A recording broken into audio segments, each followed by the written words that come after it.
Okay.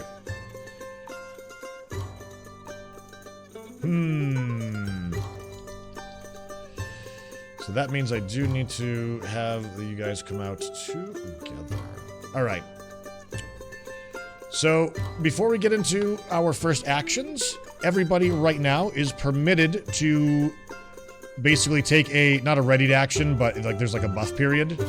So, if you guys have like a single round action that you want to do, drink a potion, change your equipment if it's allowed, if you would like to cast a spell, like a bark skin or something like that.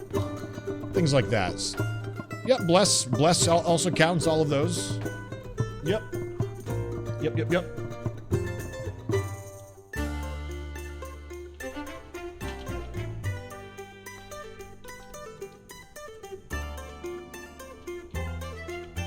Any takers on the bless?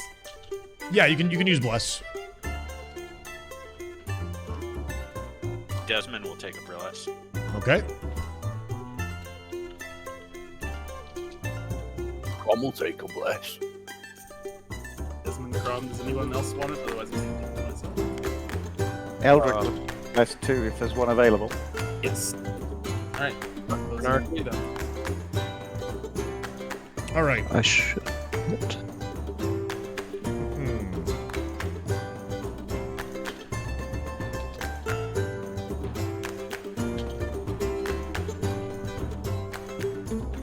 Okay, guys.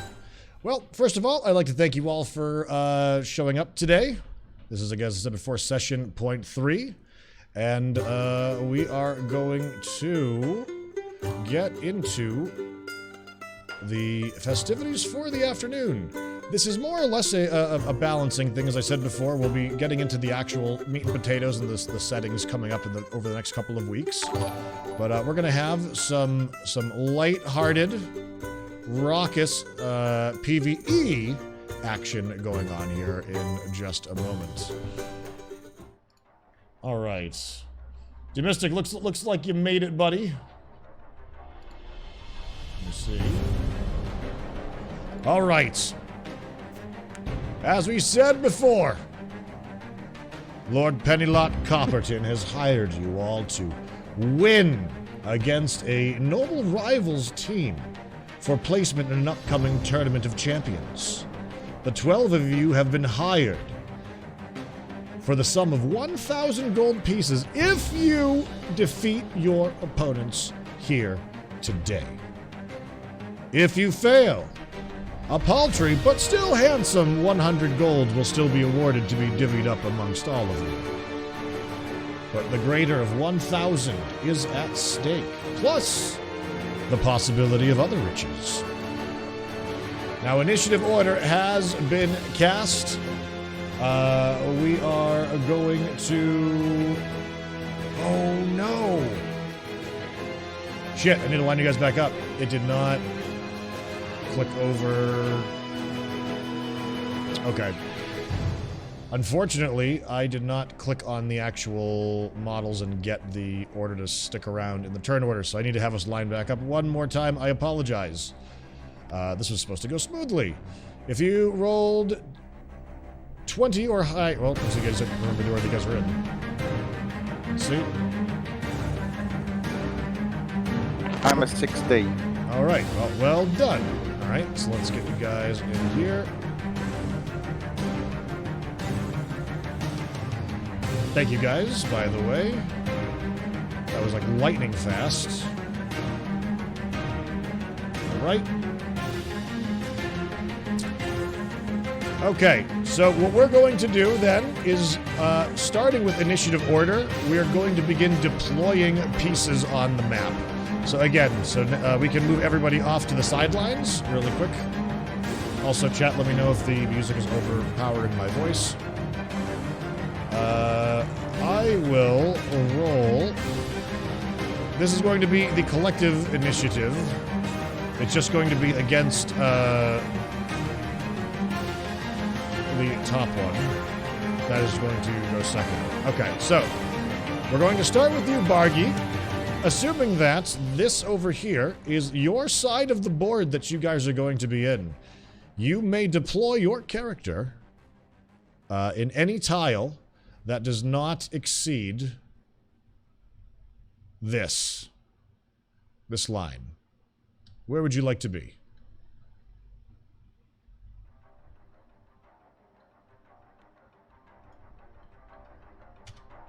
Okay. Let me go over to here now. Oop, apply turn order. Oh, I might have to do something to make that work. Let's see. Over to here. Check my notes. All right.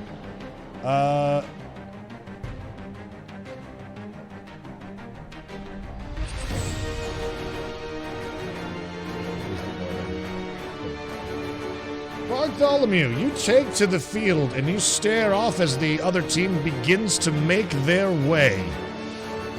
We check over to here.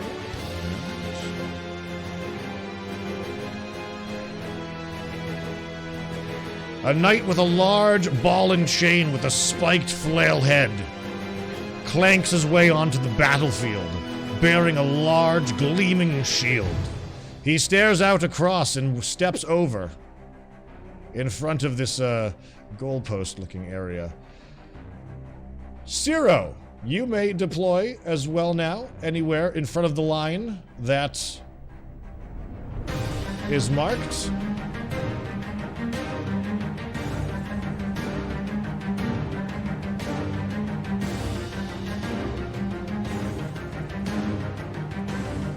This, on the other side, from behind the tent, out walks this rather casual-looking man with leather blacksmith apron and chaps. It looks like he's got some burn marks lacing across his face, and several patches of where his beard grows in is sparse from the burns. Desmond, you may take to the field as well.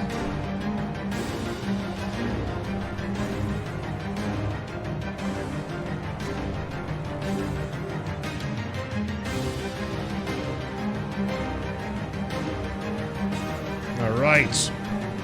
Stepping out on the other side. A rather stout-looking and pale blue, like robin's egg blue, almost purple-skinned. A cold Danish dwarf from the far, far, far south, the southern poles, clanks a warhammer on his shield as he stares out, squinting in the sunlight. Crom, you may deploy.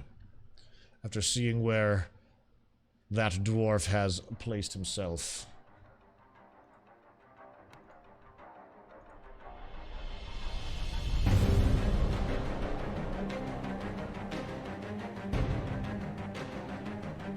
Okay.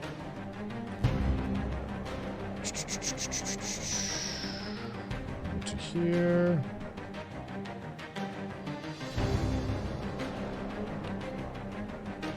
A centurion steps out and rather cautiously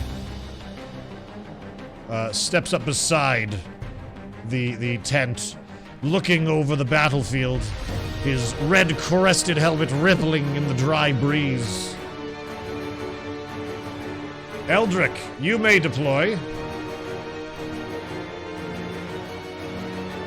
Sorry, tangent. I'm having trouble actually getting a view of the board without the walls getting in the way. Let me see. I could do.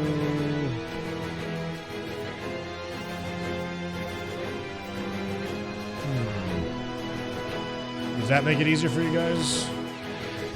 Chopping out the stadium. Yeah, I think you can do it on your own, but you take the green diamond on the right side. And you can slide it down to, like, kind of carve through layers so they don't get in the way.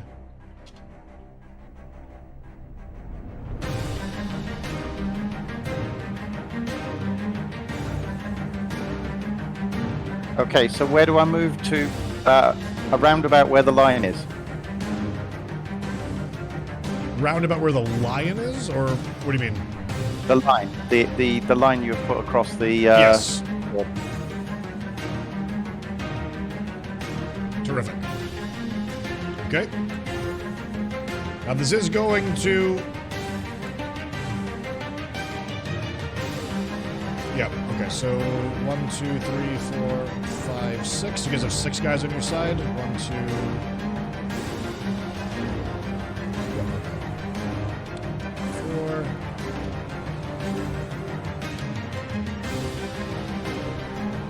A very small halfling steps out in ruby red leather armor. And what would pass for a halfling longsword, or perhaps a very thin short sword, wielded in their right hand. Let's see. Oh yeah, also, from out of the tent stomps what appears to be a minotaur with a battle axe. So we got 1, 2, 3, 4, 5, 6 there. Okay. Steggy, you may deploy.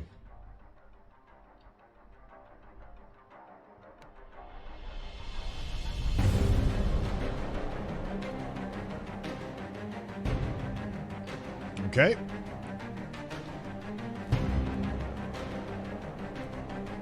Bernard, you may deploy.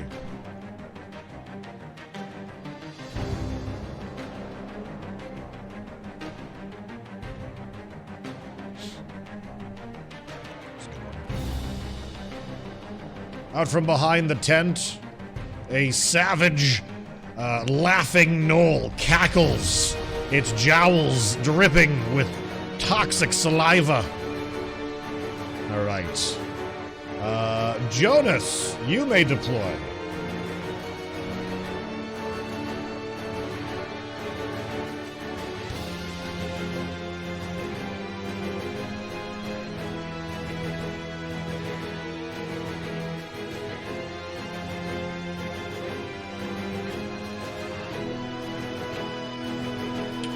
A rather treacherous fellow skulks in the shadows on this team. Please don't vomit on my face again. I make no promises. All right. Gibbs, you may deploy. Terrific.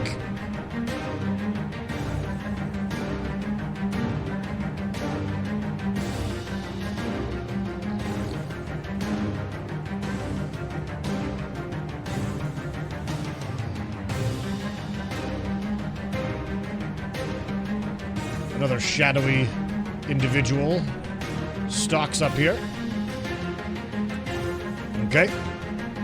And Finn, you may deploy.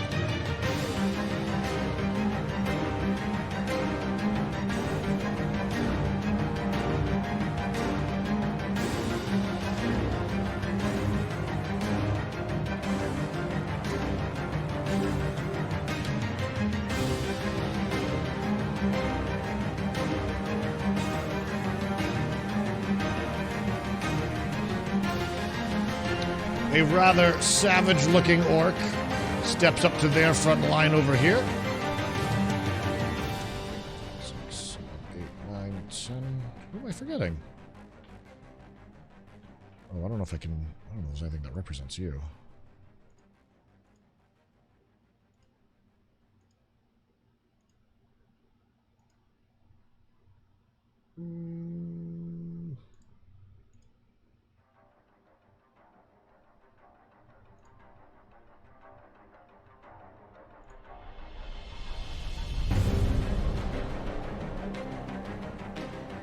Sorry, guys. I just realized that there's actually no miniature for one of the guys that I'm trying to deploy, so I'm quickly adjusting here.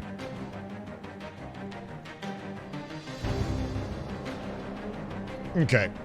A man with a battle axe guitar steps out, and he begins to tune it up as he steps into the fray, and finally followed by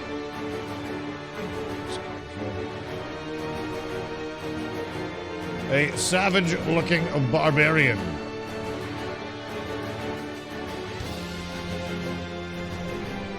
All right, so they lost initiative, so they will be going second. We have everybody deployed now on the other side? No. Oh, I'm sorry. Dovus Hammerfist, you may deploy.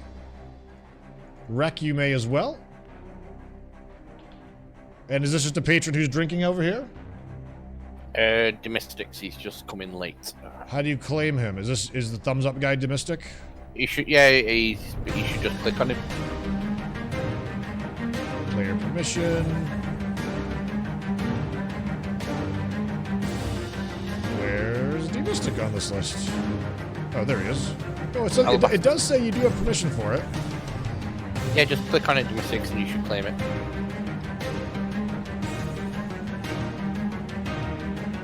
Is it because it's in turn mode? Possibly, yes. You should go ahead and use it mode. Try grabbing it now, Domestic. We're good.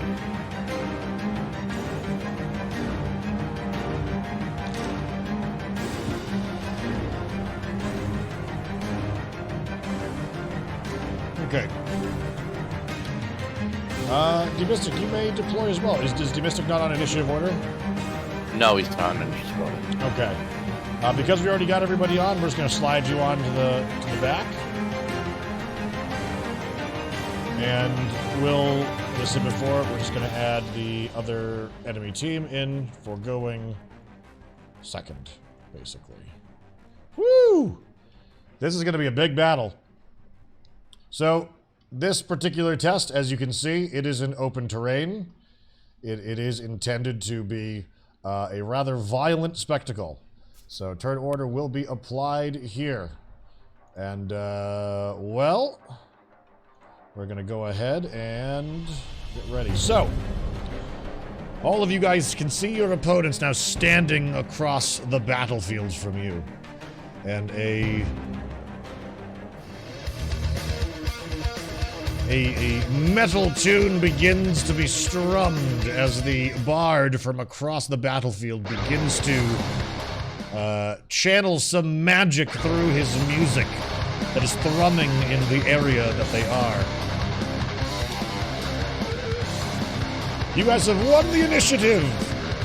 And in front of literally nobody in this opulent palace courtyard arena, the two of you will battle for the privilege of entertaining the two nobles of the house, one Pennylock Copperton and the other one Dalton Lance.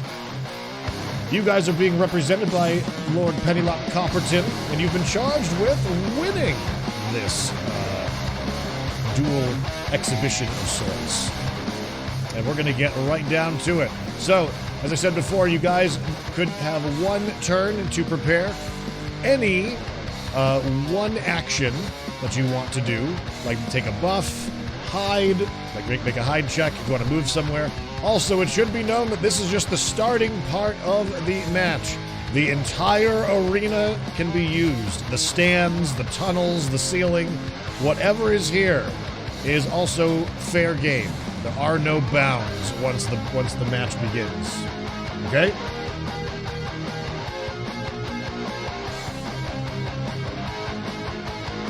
All right, so let's go down the...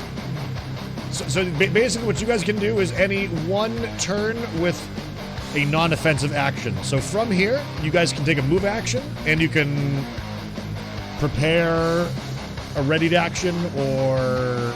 Although this is not really so much a surprise round, this is a ready round.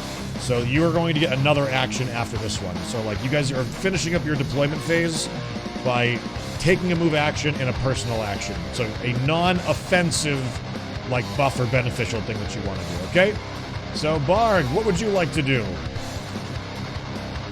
Well, with that in mind, I think I'm going to move into the shade here, because this heat is terrible if you've been drinking. It is. Okay, you move into the shade? And, I don't really have any personal actions I can do. Okay, you don't have to take one. Moving is important. That's it too. I use my newfound ability to conjure a magical quill and write graffiti on the inside of the tent. Lord Lance boos you from the stands, but he does nothing otherwise. All right, Cira, what would you do for your bonus action? I'm gonna do the bless to the three who asked for it. Okay. Let's make note of who those three are.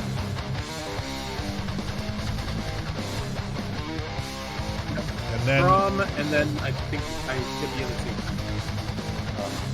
Bernard would like the big one. And Desmond was one of them. Desmond and I guess Bernard. Oh, Question, is music still playing for you guys right now, or did it just get softer when I did that? Still playing. It's still playing. Okay.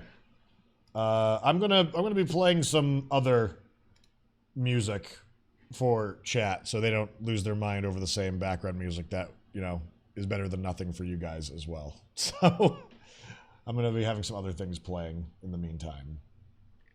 All right.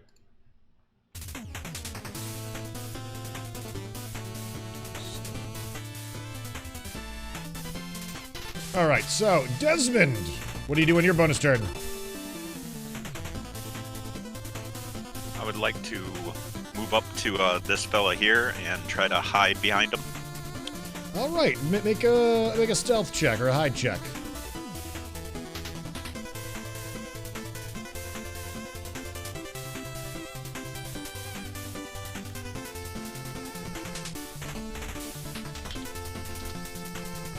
Okay.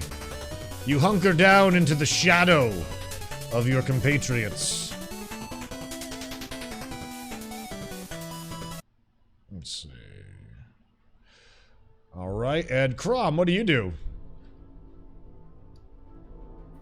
Chrome can't do anything in a minute, so he's just gonna stand there and eye these gits.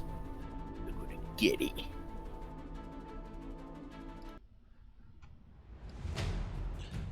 All right. Would you like to take a movement action? Keep in mind you are an orc. Well, are you a half orc or an orc? Half orc. Okay. So you don't have the aggressive trait. Nope. Okay. Never mind. Disregard that. So are you where you want to be? Yeah, if we can't move, I'm Chrome staying. No, you can move.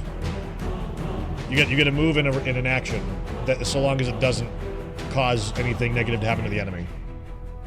Okay, Crom is gonna do. Like you want to throw a bear trap on the ground? You can do that if you have one. No, he's gonna do a full move and then a sprint. Okay.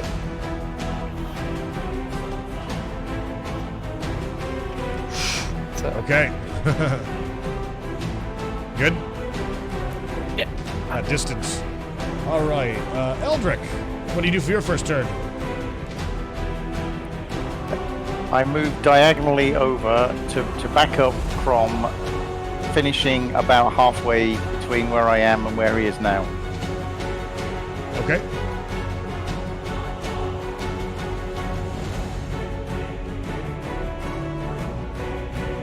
All right. Stegs, you may as well. I'm running forward.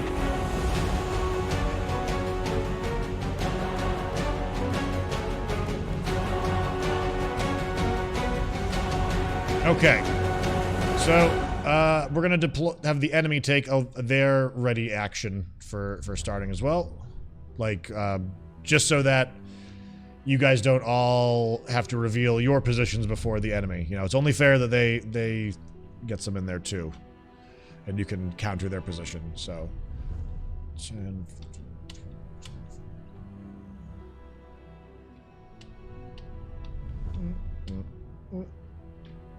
Okay. This orc is locking eyes with you, Prestonio.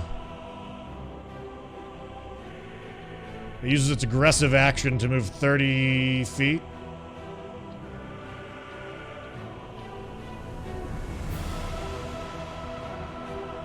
It's saddling up with the Minotaur over here.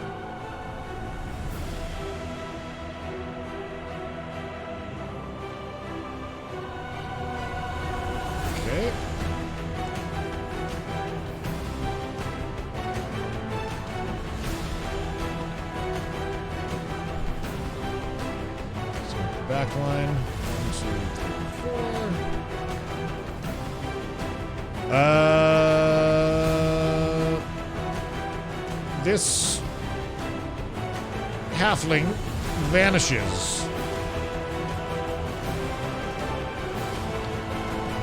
The bard strumming his tune.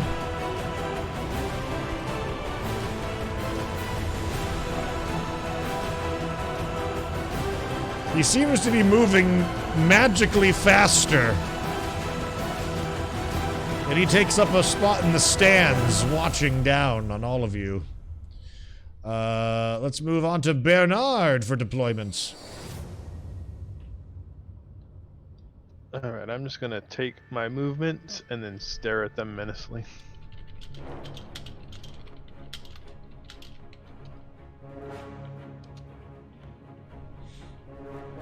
Stare menacingly. Menacingly. All right.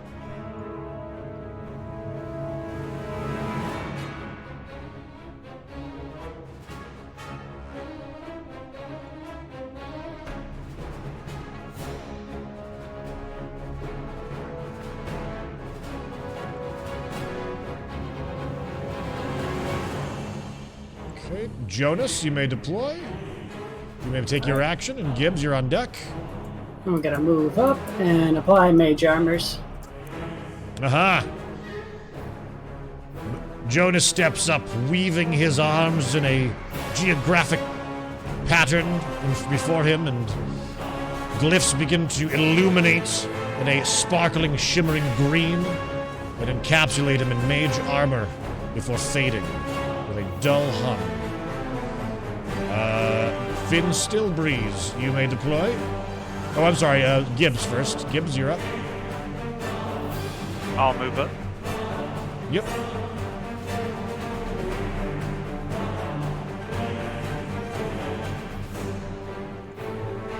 That's it. All right, Finn, you're on deck, followed by John. Get those actions prepped. Can I do a hide action and try and move up in towards the stands? Certainly can.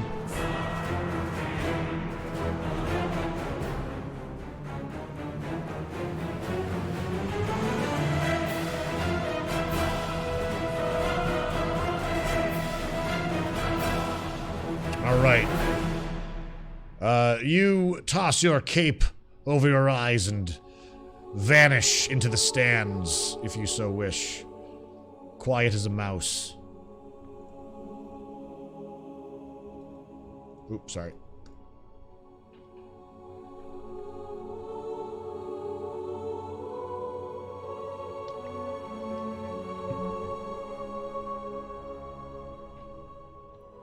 That's it. Okay. John Blackfrost. What do you do? I'm going to use my movement. Okay.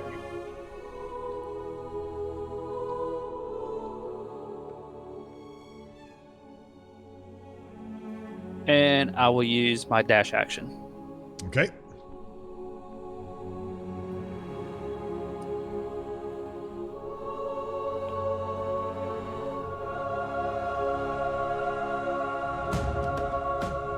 Dovis.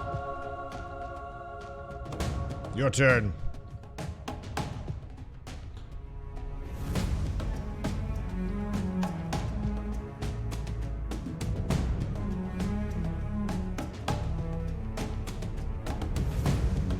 That's it, just movement. Okay.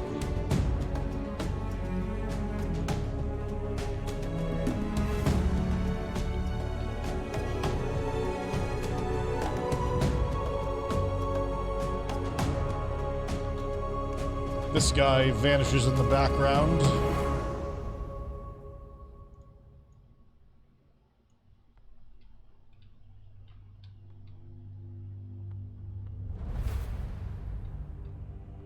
Okay. Let's see, Wreck, followed by Alabaster. Wreck, where are you moving?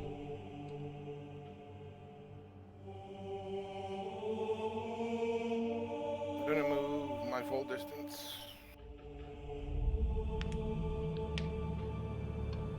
And then at the end of that, I'm gonna roll to enter stealth. Okay, you may do so. Stags, we got some cool stuff coming up with Hero Forge. That's going to be part of this That's game too. 20 plus 6, so yeah. Woo, woo. There's a cloud of sand in a gust of wind, and you just disassemble yourself somehow within it. You just fade away with the sand, and you're just nowhere to be seen. You're pretty sure you're well hidden. Alabaster, what do you do?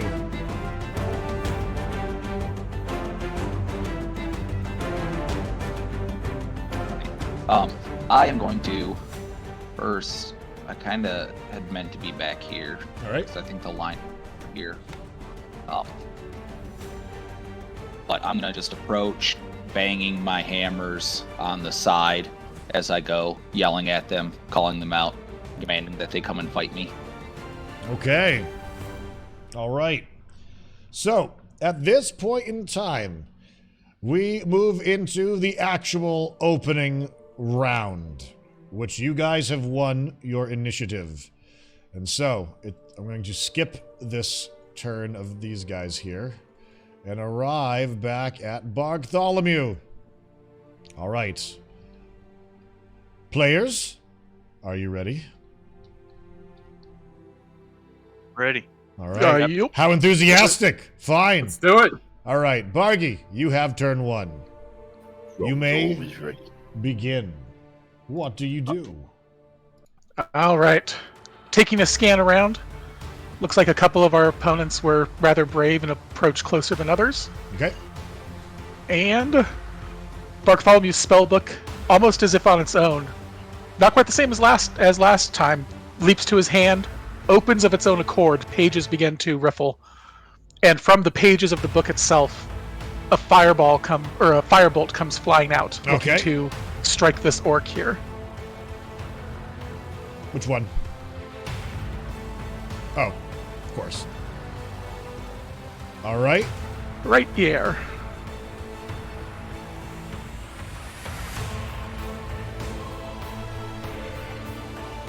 Do you have an attack roll you need to do for that? There we go. Oof, that hits.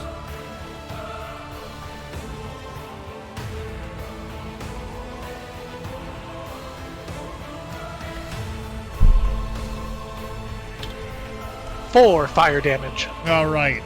From between all of your companions, your firebolt aims true. And the orc who's got his eyes on Krom unfortunately I haven't memorized everyone's names yet, but Steggy's goblin, he's completely focused on them and leaving himself vulnerable. You see his chest just completely exposed as he waves the large cudgel over his head. Lancing between them, you strike him with a fireball or fire bolts, and he roars in pain as his flesh chars a bit. Starts patting it out, trying to keep his pauldron from lighting on fire.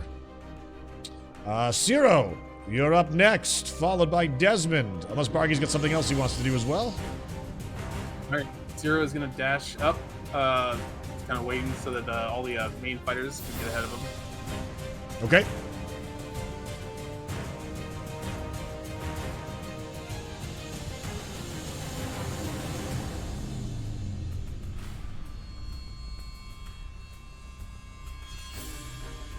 Right there. All right. Anything else? Nope, that's it. How about this? When you guys are finished with what you guys want to do, just say like, and then turn complete, or something like that. So I'll know to queue the next person up. So we've got Desmond and Krom on deck. Desmond, please take your turn.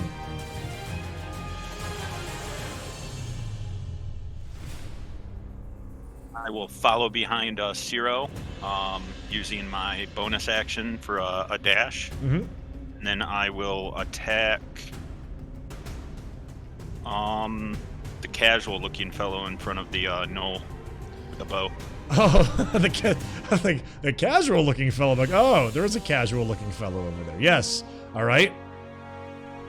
I had a 24 before for a hide. Am I hidden? Do I get advantage or anything? Yeah, I'll say you do. I'll say you do.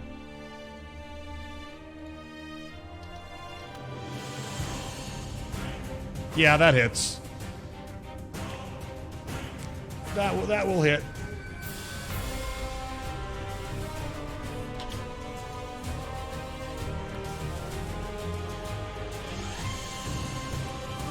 A D6 for a sneak attack, so I do 4. All right. 4 total? Yep, 4 total. I'm done after that. You pop out from behind the two hulking companions of yours, and you fire a perfect shot at this rather casual-looking blacksmith who steps up. Your arrow sinks right into his eye, his left eye, and he just howls in pain. Ah! He falls down to his knees and onto his side, and blood begins to pour out the side of his face. Crom, what do you do? Crom's just gonna keep on going, boys. Let's get in the fight. Eldrick, you're on deck.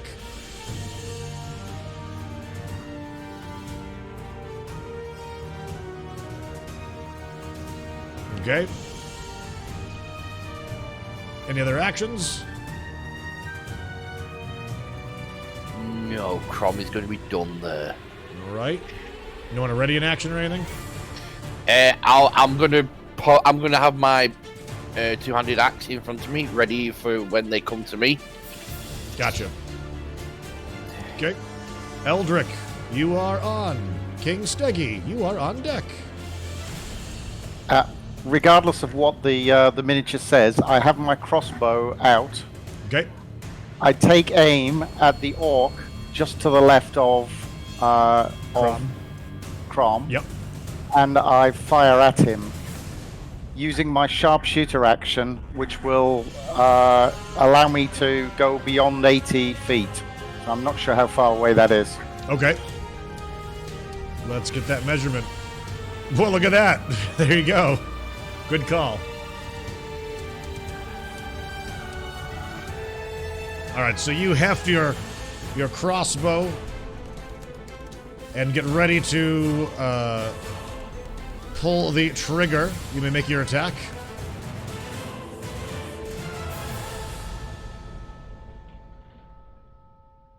Excuse me, I'm trying to actually find a way of doing this. Hold on. You're fine. Take a moment.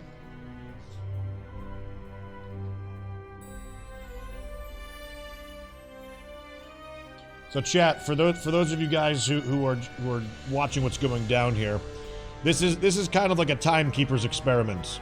This is a pretty good example of a probably average-sized crowd that we'll have, probably larger moving forward on our tabletops. And we need to see how long it takes to get stuff done. Stuff like this is good input for me as the game master. So while we're building up our setting, rather than having everybody kind of like wait a couple of weeks while we get the whole setting ready to go, we're doing some like exercises, some situations, some icebreakers, and including one of them just being a straight up, well, mass sparring match basically. Because we're going to be doing things like narrowing down arena sizes and, you know, picking official terrain for you guys to be doing things in moving forward. For certain activities that you guys will be able to do on your own. All right. I'm sorry, I'm trying to roll from the character sheet, and I can't seem to get it to work. Okay. It could be a browser issue. It gives. I mean, you're clicking it, and again, it's showing you that you're connected. Like, do you have the extension?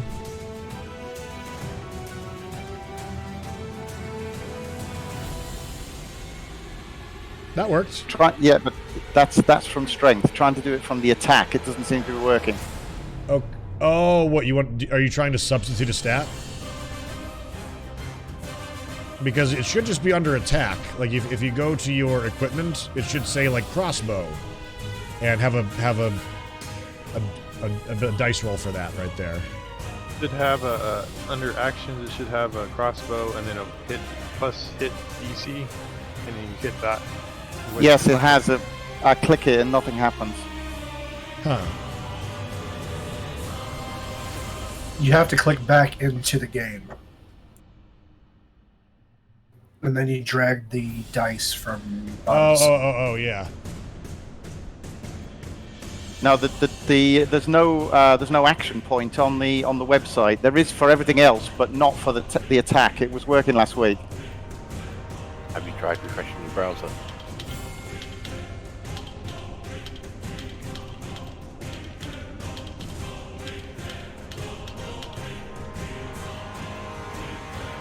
I've also come across the issue where the item unequipped itself.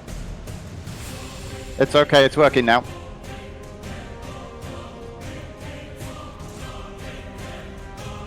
Okay.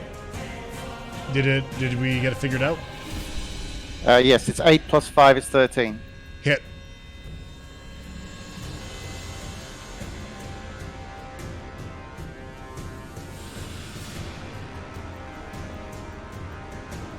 I make 10 piercing damage. Okay, so after the firebolt strikes the orc, woe befalls him as a bolt sings and strikes right into his, like, low on his left side of his collarbone. And he lets out a dark wheeze, and blood begins to leak from his lips as he staggers forward, and his gait begins to slow before he even reaches the front line. Anything else on your turn? No, I'm going to leave it there, thanks. Alright, Stegs, followed by Bernard. Alright, I'm gonna sit here and bang on my shield with my club and stare dead-eye at the orc in the front that just took an arrow. Oh, okay. I'm gonna cast Toll the Dead on it. Alright, what does that do? Must succeed a wisdom saving throw of 13. He does not. Alright. 9 necrotic damage.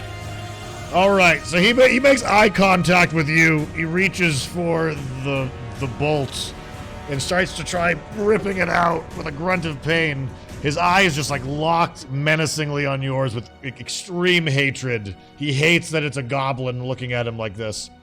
And necrotic energies fly from you, and you can just see it sapping his strength, and he's losing the ability to pull the crossbow bolt out, and he just begins to kind of wither and fall to his knees, seemingly like he could be in a lot of trouble at the moment. Ends my turn. All right, Bernard, followed by Jonas. All right, Bernard is gonna let out a beast-like roar, almost bear-like, and start running towards this dwarf, I guess it is. And then as he's running, I'm going to use my bonus action to shapeshift into a brown bear. Okay. Once I get there, I'm going to attack. All right. You may replace your. Oh, let's see. You need a bear miniature. Let's see. Beast. There you go.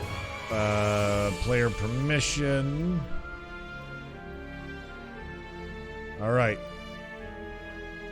We'll move this one off to the sidelines for right now. Okay. All right. Can you attack as well, or are you just spending your turn transforming? No, I can attack. I got multi-attack, so I think I get 2 attacks, correct? Yes. So so Bernard's gonna go take a claw swipe and then bite at this dwarf right after the swipe. Make your attacks.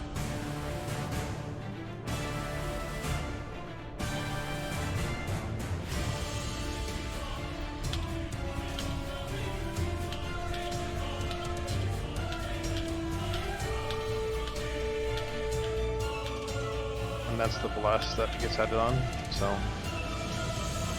and that's for the claws. Okay. The claws do not hit. If 10 is, so 10 is the total for that attack roll? 10 plus 4, so 14. Oh, 14 still doesn't hit. Are you considered large or medium still? Large. Does that give you any other inherent attack bonuses, or is that factored in? I think it's just factored in. Okay, all right. All right, so yes, that does not hit him.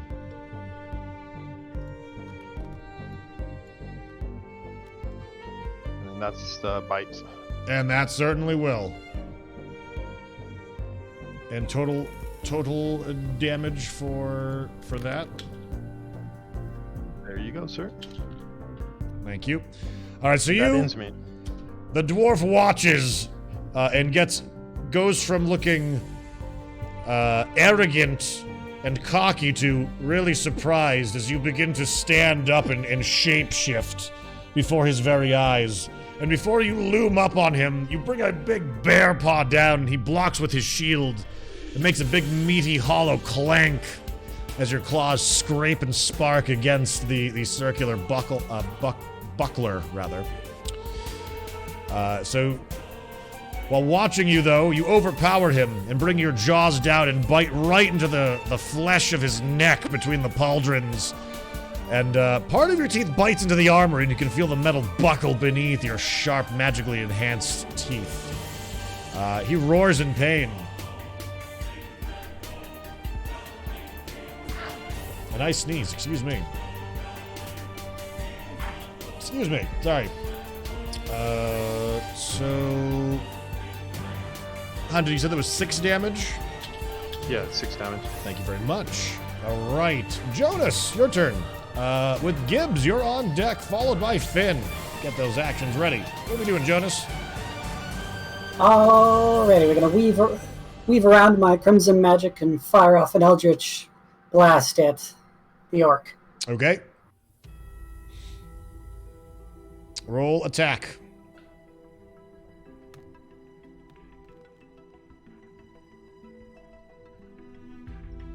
All right. You fire off a Eldritch Blast, and the orc... actually, hold on a second. Make one more roll. I'm going to give you advantage on this one because I did say that he was a bit incapacitated and he fell to his knees. So in the best interest of RP, I will allow you to roll at advantage on that one. So you may make one more attack roll. Oh, I'll take it. Okay, and that one will hit.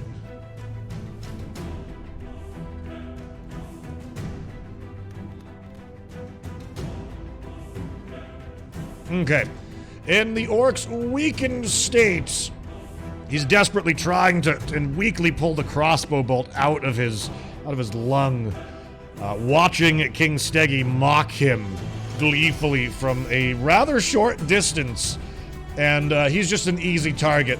With careful aim, you're able to lance through him with an Eldritch Blast, and he falls to the ground, his eyes rolling into the back of his head, and he is no more. All right. Gibbs, your turn, followed by Finn. I'll move up.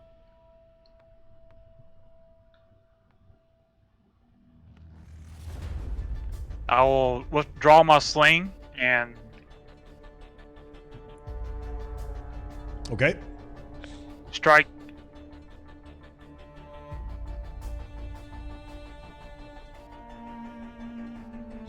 Okay, so you see that the blacksmith is currently on his side. He's painfully got his hand up, clenching an arrow that seems through his nose and eye.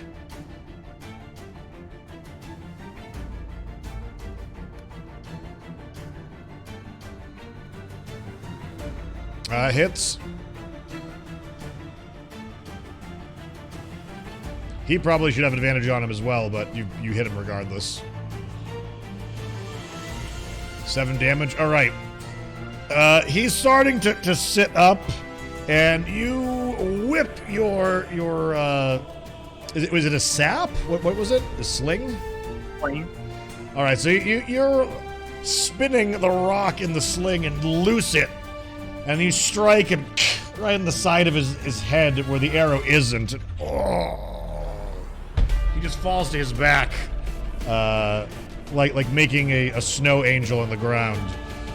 He's still breathing though, but he's looking like in immensely bad shape at the moment. But then it's my turn. Finn Stillbreeze, you're up next, followed by John Blackfrost, followed by Dovis. Finn, what do you do? You're lurking in the shadows. You're up in the stands, skulking, watching the initial carnage. The first 6 seconds of carnage. I'll continue to move up stands, open to getting behind the enemy. Okay. Namely that pirate over there. Yep, you do. The bard seems to be just watching his companions for the moment.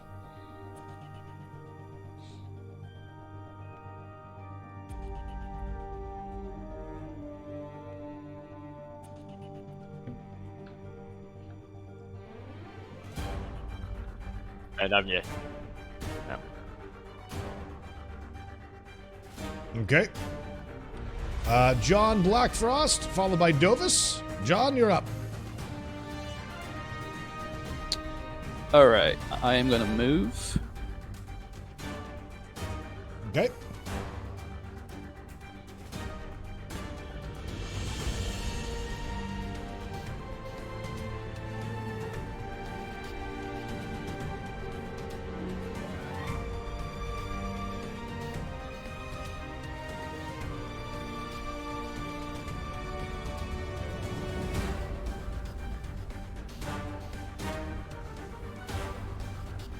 Alright, I'm gonna cast also Toll the Dead on the dwarf adjacent to the brown bear. Okay.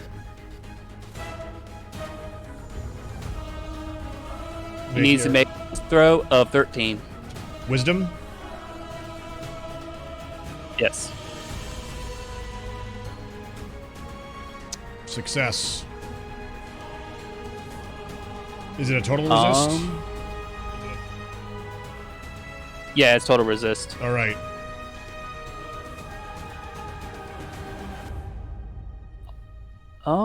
That will be my turn. You attempt to cast your spell, and you can just tell that the innate hardiness, the willpower, and not to mention the innate magical protection that the dwarf has seems to have stunted your spell.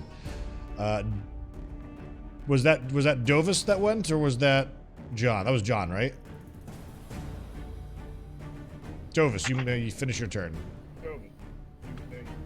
Well, I'm going to move up as close as I can to the bear, and I'm going to ready an attack for anyone that comes at me. Okay. My turn. Terrific. Wreck, you're up. Alabaster, followed.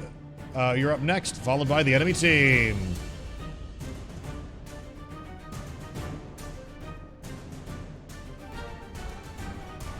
I'm going to move up on stealth and just end my turn.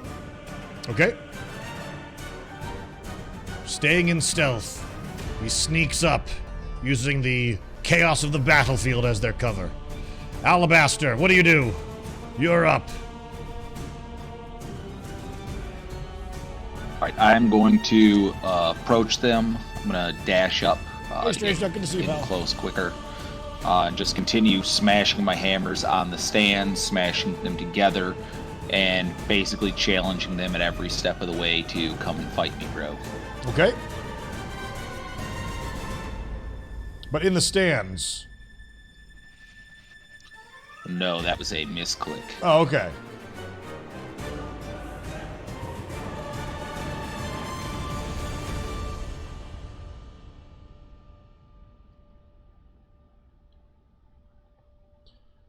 You approach the center field, making a ruckus, kicking up sand, smashing your hammers together, causing them to spark. The blacksmith is laying on the ground. He's not dead. He's not a removed casualty yet. But he is down, it seems. For the moment. Alright. Enemy turns.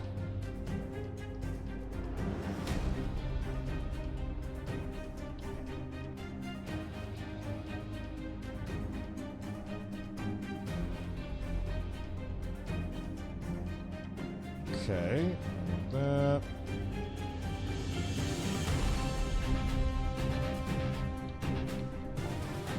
This drow is running along the banister, running towards you, D-Mystic. The bard.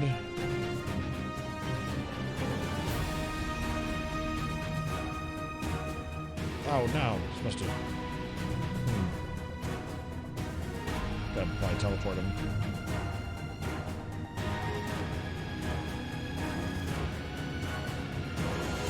Bard begins to strum some tunes, some melodies from on high. I should probably be going in their actual order, huh? Alright. I kind of want to do everyone's movement first, though. Nah, I'll go by just my turn order, I guess. Alright. So the dwarf is currently being attacked by the bear.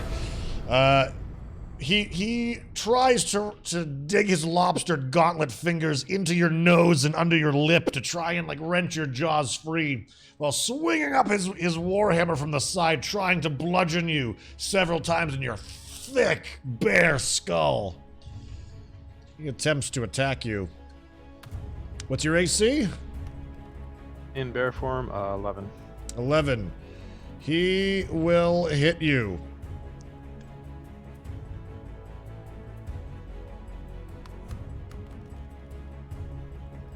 He will deal 8 damage to you.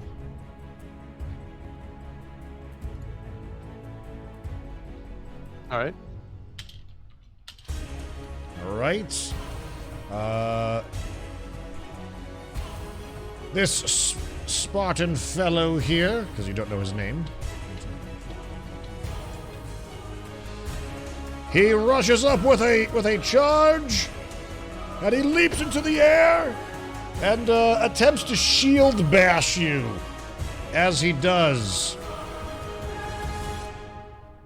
Oh, actually. Let me see something.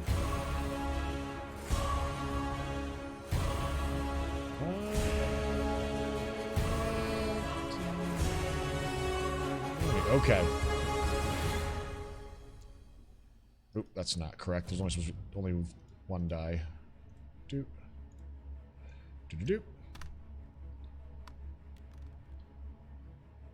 Oof. Okay. So you notice on his shield as he charges you that there is what appears to be a pair of bull horns forged into it. And he charges you with a thunderous blow.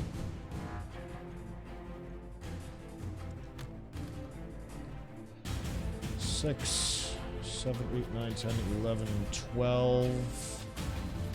13 damage. And with that, I am down. Alright, but it was a non-lethal blow, as I was saying before. You were not actually dead or anything, so... He rushes in, and you are actually pushed back.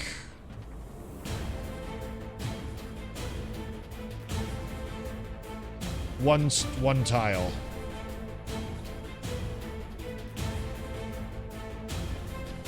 All right. So he lands right in front of you. And over to the human knight over here. He is staggering forward. Doesn't quite have the range to make it to Crom.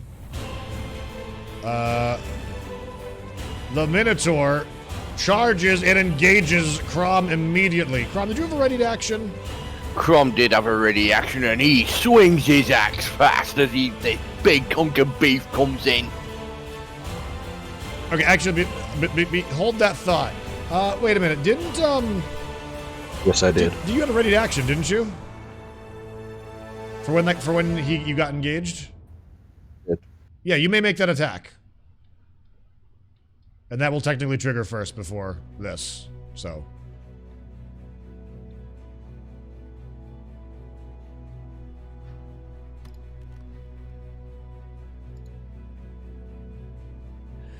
Dude did +7, wow, scary. He has the brass bull shield from the Traveling Merchant last week equipped. So that was a demonstration of the extra bonus damage for completing a full-length charge. So 23 to hit and 9 damage. Okay.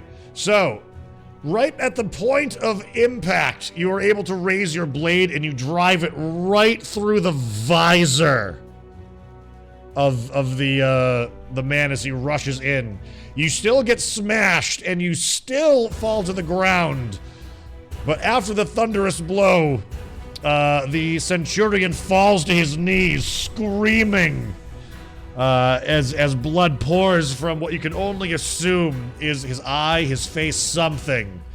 He may have gored you, but you have struck a terrible blow to him in return. All right. Crom. Did you have a ready action for that Minotaur? I did, yes. All right, go. You may make your attack.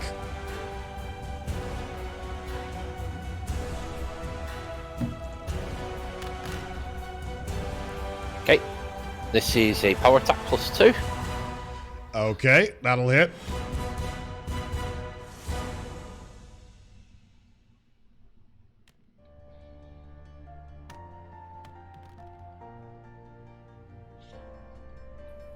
$18 points of damage. Oh my god. Okay. Let me resolve this first. What's your AC? 15. 15. That is 1 hit. That will not hit. All right. The bull is rushing at you, and you're winding up with your battle axe. You lock eyes. You can see the challenge. You steady yourself, placing the weight on the back leg, ready for this big dumb bull as it sweeps towards you. It doesn't attack you with your axe, with its axe, and you swing with a counter. It lowers its head, and it does gore right into your chest, but this is perhaps a calculated exchange here. As your axe swings around and buries itself into the side of the ribs of the Minotaur, using its full weight against it. Your damage strikes true. It is still alive, but it will also be dealing damage to you as well. This is a Minotaur gore. Not roll very far. Still 8 damage. 8 damage as it smashes you with its heavy head, its horns goring through one of your shoulders, but you open up an enormous wound right under the bottom rib, and it begins to coat the sand with red. All right. This man, he has been curled on his side. He had the roughest start so far. There's an arrow sticking out of his eye, and he's got a huge shiner on his other side. He's looking at maybe a crushed ocular bone. He sits up.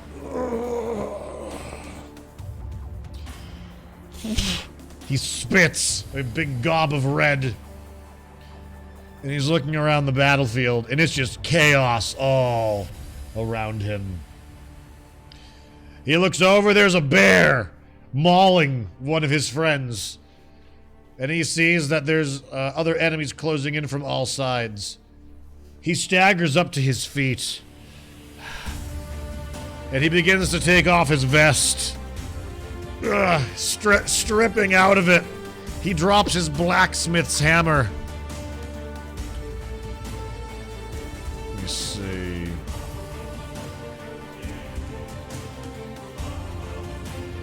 And with a terrible snarl and the sound of breaking bones and tearing flesh, a creature emerges like some terrible butterfly from the cocoon. Unseaming himself from his back, he sheds his skin for the night. And a tall lycanthrope emerges. He rips the arrow out from his eye socket. The eye pops and leaks this terrible white fluid down its fur, and then slowly begins to regrow back.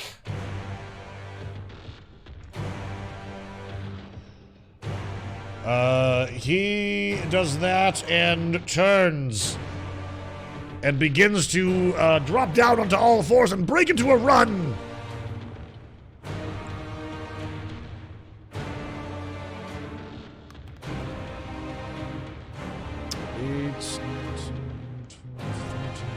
He leaps over the knight in his way. It begins to slavenly slaver his way over, the drool pouring from his mouth as it seeks fresh blood. He spends all of his movement getting there, and it actually can't attack you despite all of that fanfare. The bard moved up that far, and I'm going to say he can't perform any other actions because of how far it was.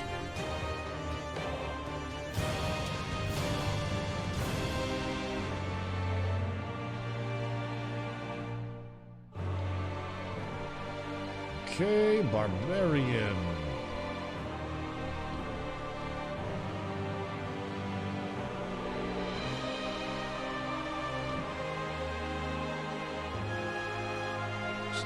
Art of the Dark Elf. All right, turn over. Bartholomew, you're up, followed by Ciro.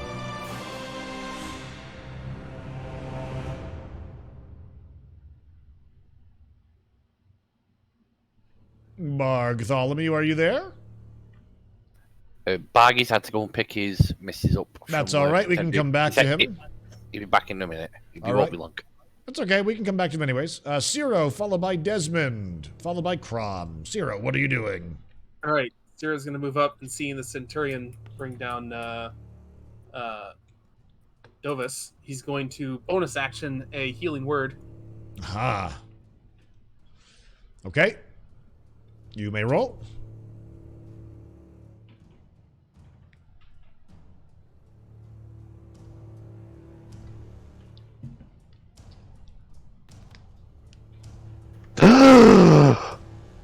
Ooh, nice roll. The breath of life returns to you. You're staring up at the sun. Your head is ringing. But you do notice that your assailant is in front of you, puking blood out of his eyes into the sand from his visor. And while that Centurion is blinded, I'm going to take the chance and cast a Sacred Flame on him. So he needs to roll a DC 13 Dex saving throw or take damage. That's a failure.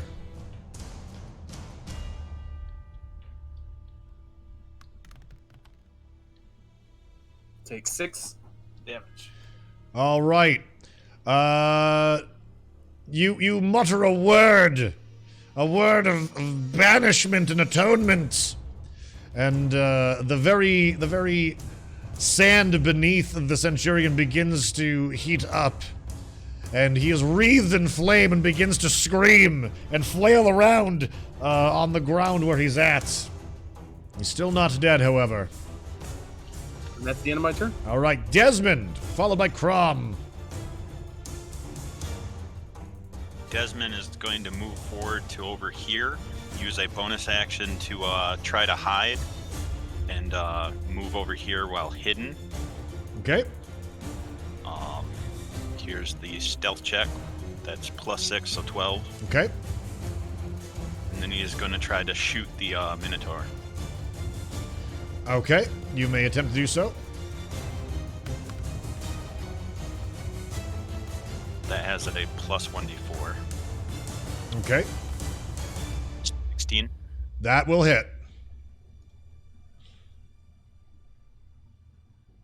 I get sneak attack since an ally is within 5 feet. Mm-hmm. Add 2 to that damage, so I did 7. Okay. You see that the Minotaur has just smashed its head right into the chest of Crom, and Crom has delivered a terrible blow as well. You see a meaty exposed shoulder haunch amid the fray, and you let fly a perfect arrow. It strikes and sinks right into the flesh. The Minotaur lets out a terrible groan of pain and slumps against Crom after the full weight is leaning against him. You're sure you nailed a tremendous blow, but you're not quite certain if he's dead on its feet just yet. Crom, followed by Eldrick, followed by Stegs. Crom, what do you do? Knowing that this big pile of beef has just injured Crom, he goes into a welling rage and uses the bonus action. And with that, he brings down his mighty axe to bring down on this massive hunk of junk. Mm-hmm. Using his reckless ability. Yep. Do a reckless attack. That means you get advantage against you next turn as well, right? Correct. Gotcha.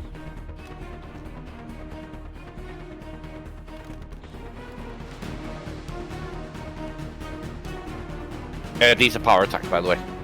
Okay. Gotcha. Yes, that's we've got 16. 7, 8. So I've got 18 or 30. 18. Damage? No, 18 to hit. Oh. I was gonna say, Jesus. 18 will hit.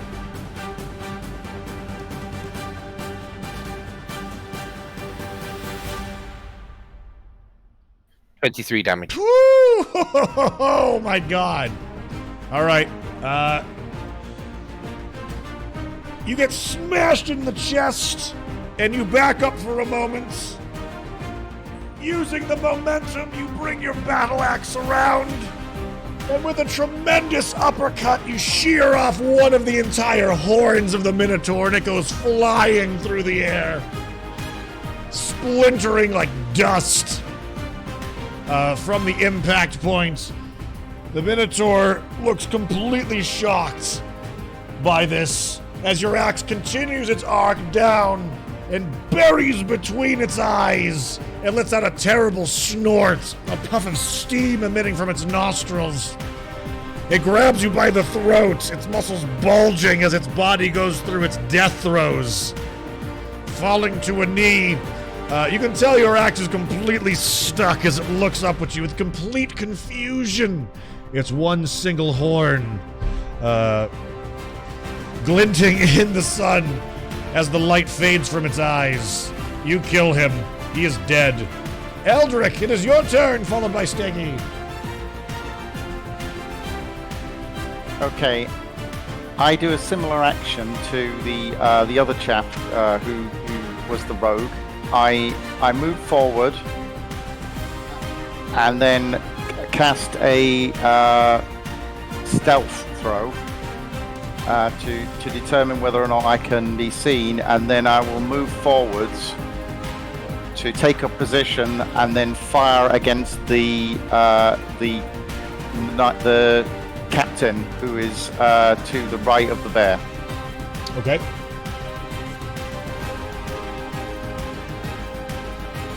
No, I throw stealth dex, yeah? So you're trying to hit this guy?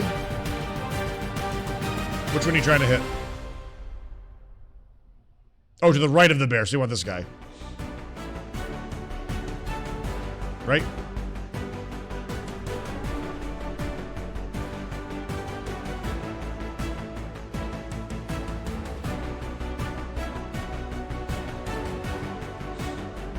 Does that succeed? Your stealth roll? Yes, sorry, I'm not sure what I have to roll it on. It's not a matter of success or failure. You know what you've rolled, and I know what you've rolled.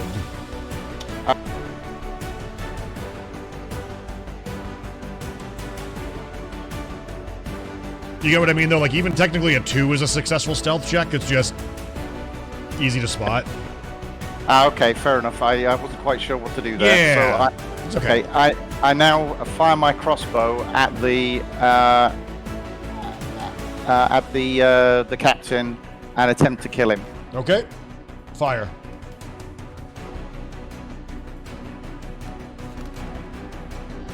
Chaos Legacy, this is Tailspire that we're using. Roll a 6, so I probably fail to hit him. You do fail to hit him. You're aiming for the Centurion, right? Is that the one? Correct. That's correct. Your projectile is deflected. He raises a shield to cover. He must have somehow heard the oncoming attack. It ricochets off of the brass bull and skimps off into the sand. Stegs, you're up, followed by Bernard, followed by Jonas. Alright. I'm gonna do the same thing I did last time, but against Spartan guy. So he needs to DC save Wisdom 13. Which guy is Toll this? The Spartan. That'll be a success. Alright, that's in turn. Alright, Bernard, followed by Jonas.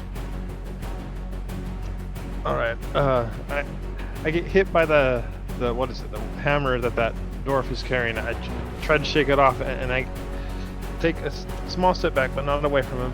I stand up on my hind legs, and then I bring one claw down, and then again try to land another bite on him. Okay.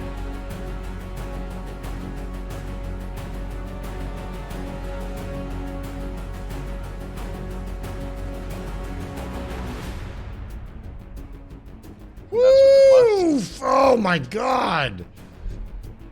All right. So that's the claw.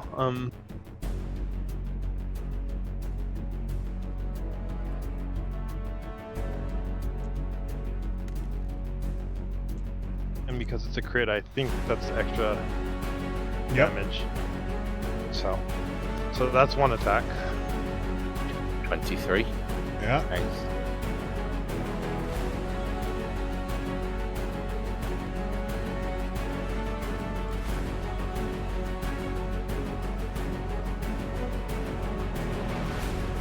I'm assuming that second one hits as well. Yep. Oh yeah. And then that's for the second attack, the bite. Okay. And that's that. Okay. So, you step back after taking the hammer shot to your head, and the dwarf raises his shield arm up against you, and he's trying to steady himself, and you bring an arm, a swipe down that just shears right through armor, shoulder, muscle, and bone. His shield arm falls to his side. He is disarmed, literally, as your razor-sharp bear claws just completely separate the rivets and the ribbons of his armor. And he lets out a howl of pain and staggers back as blood begins to pour from the incredible wound. He swings his hammer around, but you're already there, biting his wrist. Amazingly, he is not dead, but he is seemingly holding on somehow with some last-ditch effort. But you can tell that he is not only terrified and surprised, but knows that this is more than he can handle. So you basically got him grappled right now, one arm like above his head. He makes one last defiant death rattle action. And he attempts to headbutt you with his, well, dwarvish forehead. And he can't even do that. All right. And he dies in your arms, hanging limp by his wrist as you hold him aloft and shake him like a rag doll, like a dog with a toy. And eventually, just as he's there, he's shaken out of his armor, just as a like a wet meat sock that's just been swung around, sausage entrails and everything. And the blood goes absolutely everywhere. Okay, Jonas, you're up, followed by Gibbs. All right. Seeing that the opponent team is probably not going to be the most trouble for our team, I'm going to move over here and fire an Eldritch Blast at the werewolf.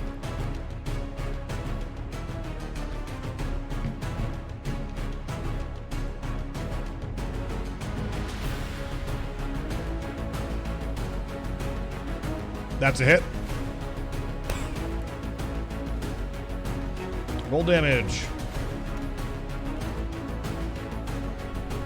Woo! Damn, you guys. Okay. You managed to Eldritch Blast the werewolf. It staggers as it's running its way over to the bear. Gibbs, followed by Finn. I will move up.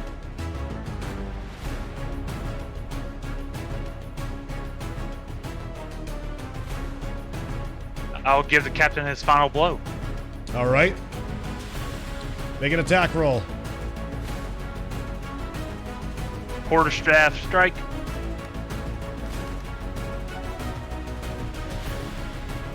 That will hit.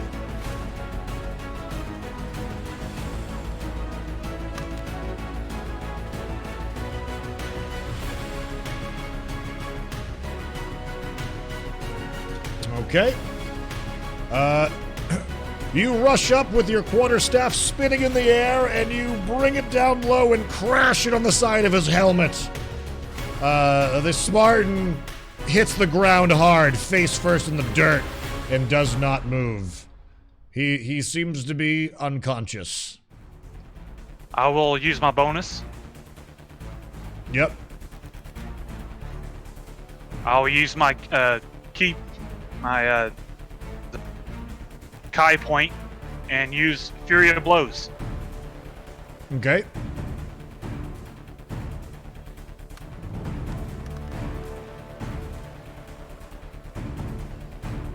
That's on the guy who you just attacked? Yes. You see a moment of vulnerability and you know there's no one that will stop you. You strike the man repeatedly in the throat and neck until he is dead. Just stomping the life out of him. And you do so. That ends my turn. Alright. Finn still breeze. Okay, I'm gonna attempt to are move up. forward to sneak up on this bard.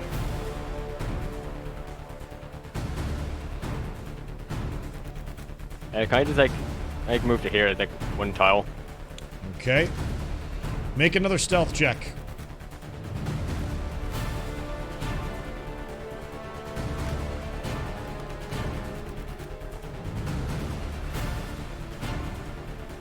Okay. You see the bard playing on his battle axe guitar as he oversees the battlefield from down below.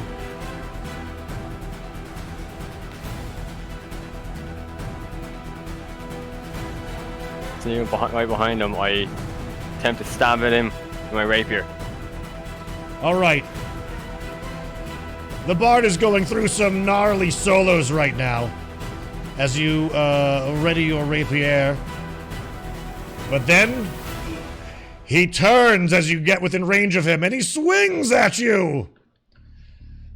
And that will be a miss. The battle axe crashes and breaks through the wooden bench and splinters through part of the stone fragments of the altar behind. The bard seemingly was bluffing and had noticed you, but has missed you and is ready to attack. So you may engage him normally.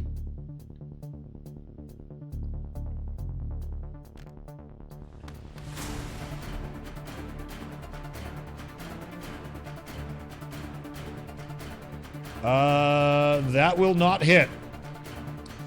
So as he misses with his axe, you thrust with a rapier to try and catch him under the ribs. And you are surprised by how deft his movements are. He spins away and knocks it with the other side of what would be the neck of the battle axe guitar, all the while strumming a tune. John Blackfrost, you're up, followed by Dovis. Actually, my bonus action. Oh, sure. Go ahead. Sorry. Use bonus action to disengage from the bard. Okay. I'll move away. Sure. Alright. You take off running. The bard does not seem to be giving chase. Oh yeah, sorry. All right, John. Now you're up. All right, I'm gonna move up a bit here. Okay. Oh man. And I am gonna hold my action. Okay.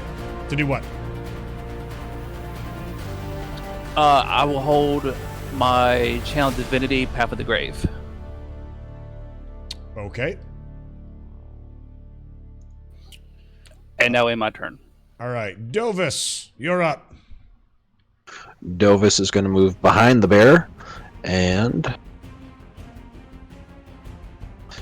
give the bear lay on hands for 5 hit points. Ooh. You feel your wounds begin to close. Very nice, very nice.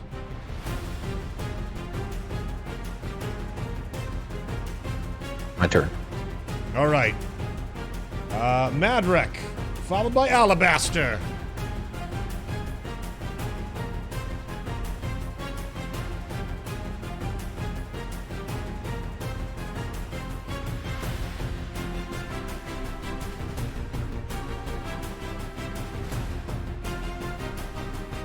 I'm going to pop out of stealth, and I'm going to attack the human knight in the back. Okay.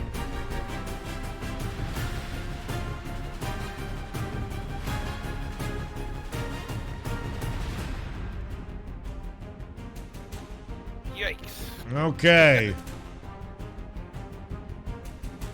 That's a 5. Okay.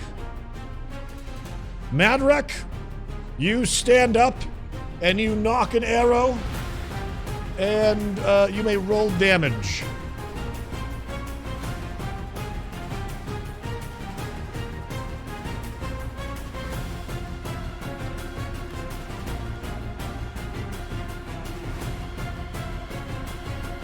Would this have been a sneak attack?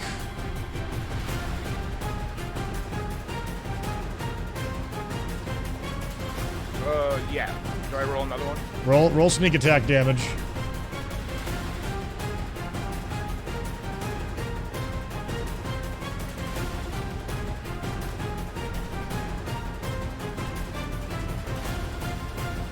Total 6.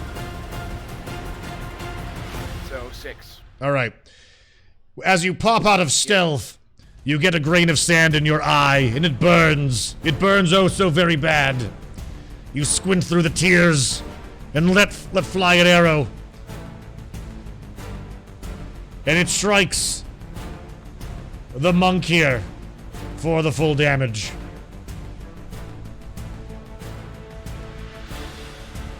Yeah, you have no bonus, no dex to that? Doesn't that get added to bonus damage?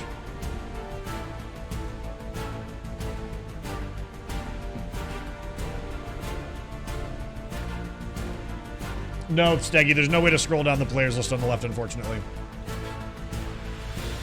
Alright, so 6 damage then to, I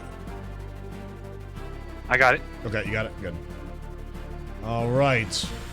Alabaster, what do you do? Your challenge is seemingly met as this drow is parkouring his way, elegantly charging down this railing towards you. What do you do? I'm going to use my bonus action first to activate Rage.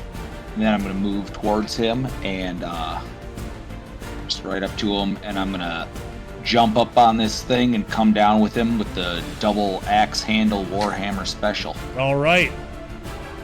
Make an attack roll. And I will be using my reckless attack as well, so I get that with an advantage. Okay.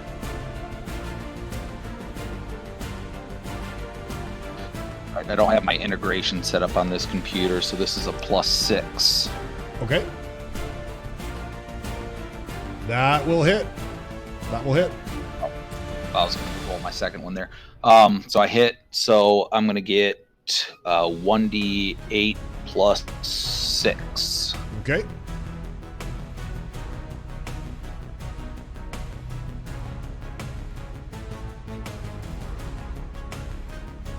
So 13 damage. 13 damage. Okay. You leap up and engage the drow, much to their surprise, up on the railing. He manages to parry one of your incoming strikes, but you strike two and catch him on the shoulder. And you can just hear the heavy groan and the shift of the posture, as you know you quite possibly knocked a shoulder out of the socket with the heavy blow of your hammer. Anything else? No, that'll do it. End turn. Hey, Mortiza, how are you? Excellent. Okay.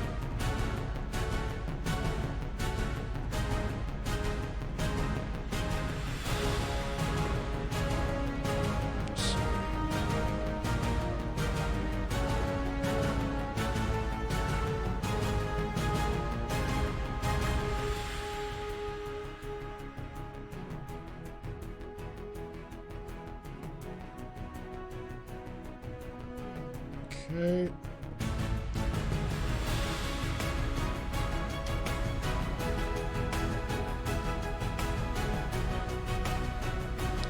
The knight steps over to here, looks at Crom, places a hand on the Minotaur,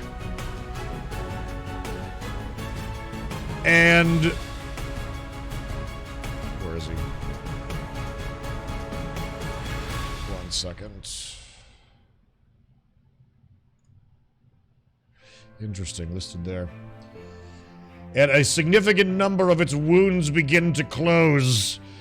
And the notch in its skull fuses shut with a horrible scar. Furiously, it stands up in front of Crom. This knight has performed a lay on hands action on the Minotaur. And it stands.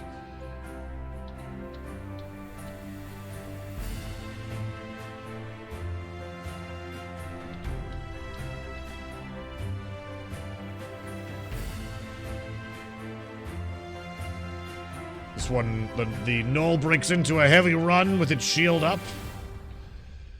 All right. And getting ready to attack over here.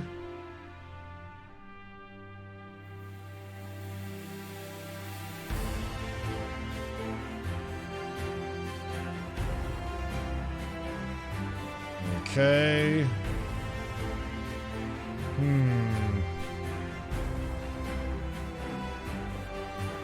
Check a range.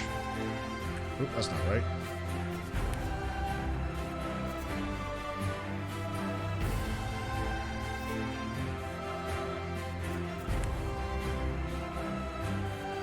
How did I do that? There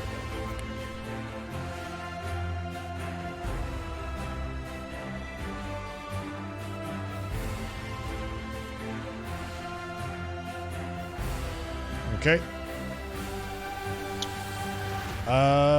The bard begins to strum a tune.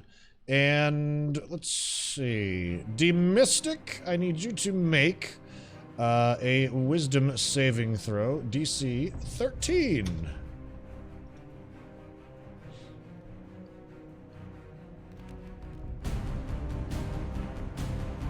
All right. Straight roll, success. You hear a blaring tune in your ear, and you can tell that perhaps it would be of a piercing variety, but you are able to resist the sonic damage that is attempting to cause a distraction. The drow engages you. He attempts to counterattack. And he has advantage. Does what's your AC? AC is 14. 14. Despite your reckless attack, you are finding yourself able to bob and weave between the dagger and short sword attacks that the drow is presenting you with. He seems absolutely astonished. A little bit of your beard gets clipped off from one of the swift attacks, but you are no worse for wear. The werewolf engages with the bear here. He attempts to bite. And attempts to claw. Jeez, the NPCs are having a really rough time. The werewolf jumps on you, Bear Tholomew. Wait, is that? I keep confusing the two of you, don't I? It's gonna mess me up this whole time. Hunter leaps on you and is tearing at your thick pelt, but seemingly not making it anywhere. The Minotaur attempts to attack you with advantage. First, it's going to resolve a headbutt. 15. Does that hit you? A 15 is a hit. All right. And it's regular melee attack. That one will not. All right. Oof, man, you guys are lucking out. 4 damage. 4 damage. Okay, which is reduced to 2 because Crom is raging. Crom is raging. Okay. Crom just gives him a big bloody smile.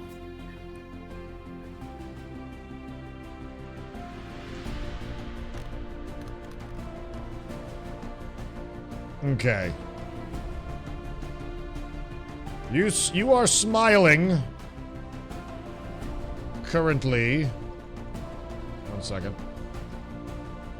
Disregard these. This is not being rolled. Sorry.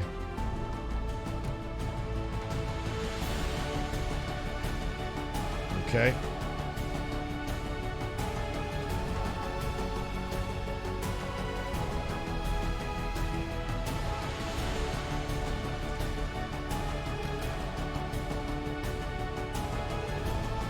Okay. You take 14 damage as the halfling suddenly emerges from stealth with 2 tiny daggers, and one right up under the armpit, and the other one right in the ephemeral artery in your leg, and it rakes it out as you take a tremendous sneak attack damage.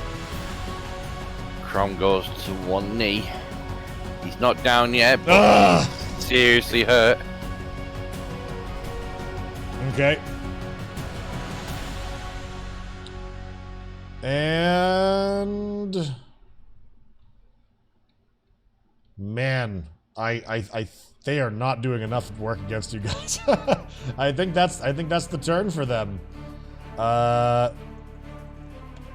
Although they are getting a bit into your back rank. Okay, so let's see. Moving on to the next round. Is Bargy back? I am. Bartholomew, the carnage of the battlefield is going on. I got too absorbed in one of my spells. Surveying this, seeing that Minotaur get back up, we can't be having any of those shenanigans. Okay. Spellbook rises once more, pages begin to ruffle, and a familiar 3 darts of arcane energy begin to spiral from it. But as they do, the color of them, instead of that purplish force-like color, changes to a more red-orange of fire, as the magic missile spell with my awakened spellbook changes into a fire damage type and strikes the Minotaur with 3 darts. Okay. Roll damage.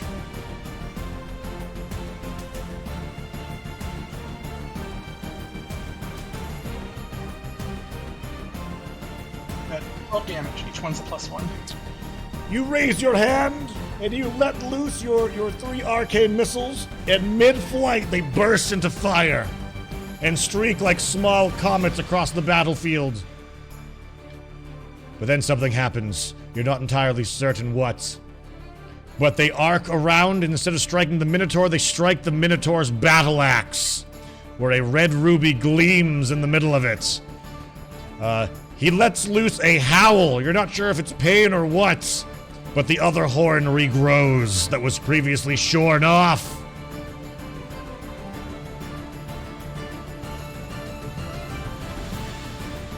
And with that, Barbie's gonna stare at it for a minute, adjust the spellbook with a and my turn's done. Mm-hmm. All right. Zero, followed by Desmond. Alright. Zero, who initially calls out, our right flank is exposed! Sees this rogue stab Crom from the back. Indeed, and has appeared out of nowhere. What do you do? Rush behind the rogue while they're busy and give them a whack with the brand new Orc Chava. Ooh, okay. You may make an attack roll.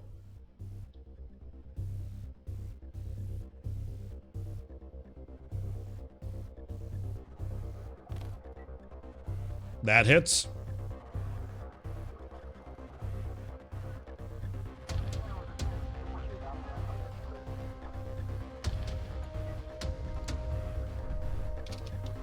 Do 8 damage. 8 damage, alright. Thank you. And that's the end of the turn. Good, good, good. Desmond, you're up, followed by Crom. I will shoot at the rogue using my once per session inspiration. Okay.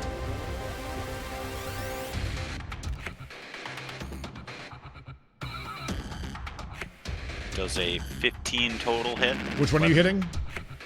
The rogue. This one? Yep. It does not.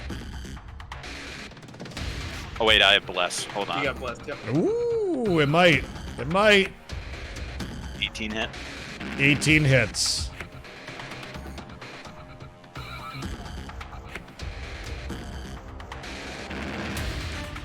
That plus 2 damage, so 10. Okay. Distracted by the oncoming opponent, the rogue is unable to detect you. Your projectile strikes true, sinking into a thigh. She screams in agony and grits her teeth. Crom, what do you do? Or do you, unless you have any more actions, Desmond? Yeah, I just moved, then I'm done. Okay. Feeling the two daggers pierce my back, Crom stands back up tall and swings his axe wildly behind him, aiming to take this little thing's head clean off. Okay. Reckless attack. Oof, okay. Power attack. Crom does not falter here. Let's see it.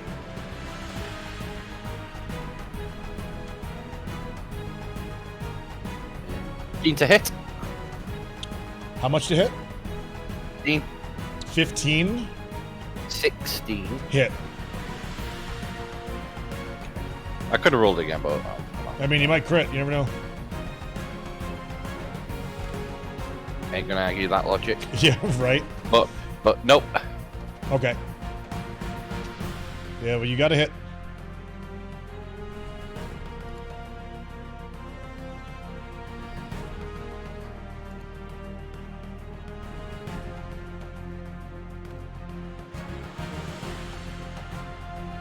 $22 points of damage.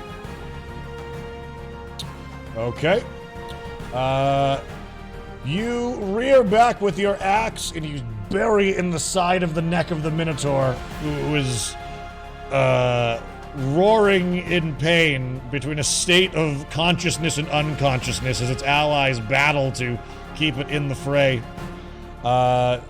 With the axe buried in the neck, though, it falls to its knees again and crashes into the ground. Possibly put down for good this time. Okay, bonus attack. Use my greater weapon mastery Yep. Turn around and hit the halfling behind me. Okay. Same again, reckless and power. Okay. Can I use my held action? What is your held action for? Remind me again.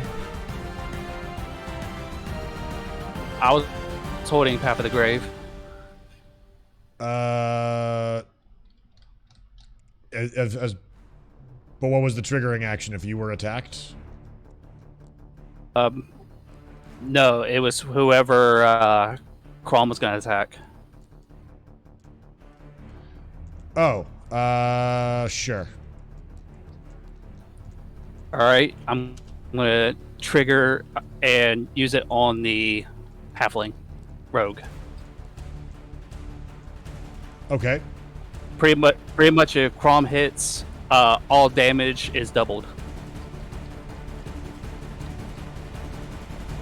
Would this be something that you would have had to have declared first? Before I thought I did.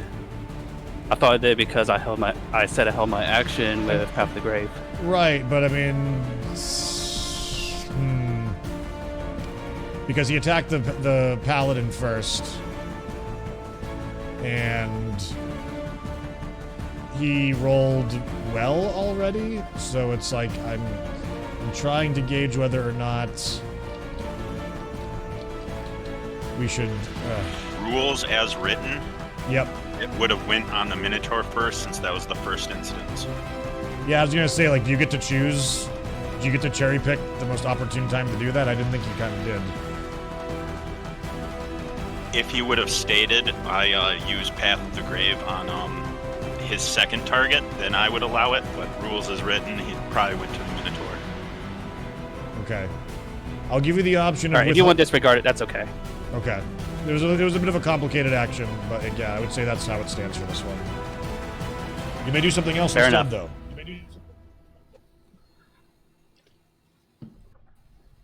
though. No, that'd be it. Okay. I'll let Crom continue his turn. Okay. Okay, Crom's reckless attack, natural 20. Yep. Roll damage. It is 3d12 plus 15.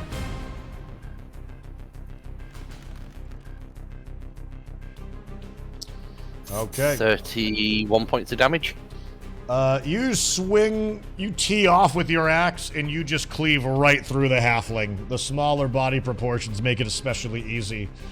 You separate hip from spine, and the halfling falls in two pieces, looking completely shocked, trying to hold themselves together, looking completely battle-shocked and surprised. There is no way that they survive this wound that you've inflicted upon them. Once Crom's dealt the damage, he again goes to one knee, bleeding and exhausted. Indeed, you've been battling on the front line this whole time. Eldrick, followed by Steggy, followed by Bernard. I turn to the knoll and I fire my crossbow at him, attempting to do some damage to him. I will then take my bonus action of disengaging if this is well, even if this isn't successful. Okay.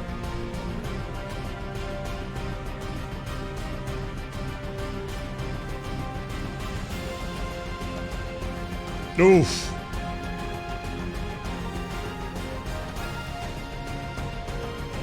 Wait, that looked like a 20 to me. It registers a 14? That's a 19 altogether. 14 plus 5 is 19. What was your target again? Well, that hits. That hits. The knoll on the right. Yes, it hits.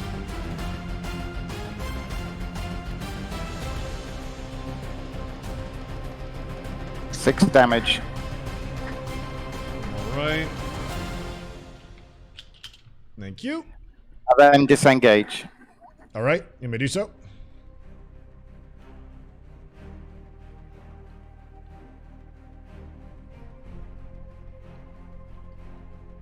Steggy, followed by Bernard. Alright, I'm gonna run up 15, awkwardly touch Crom in the back, cast Cure Wounds.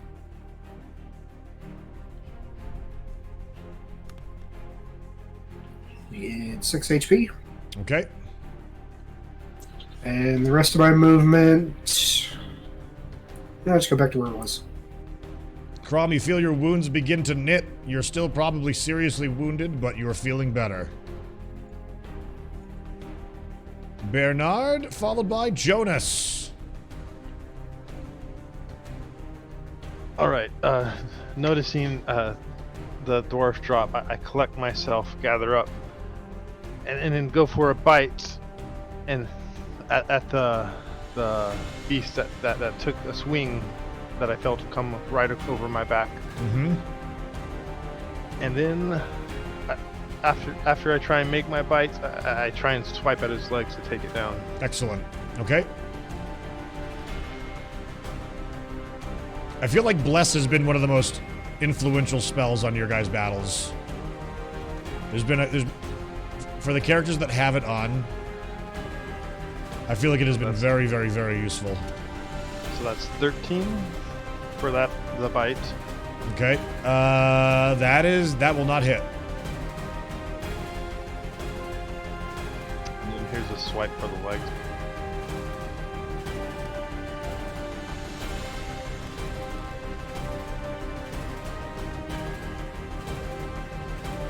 So And that's a 16. 16 will hit.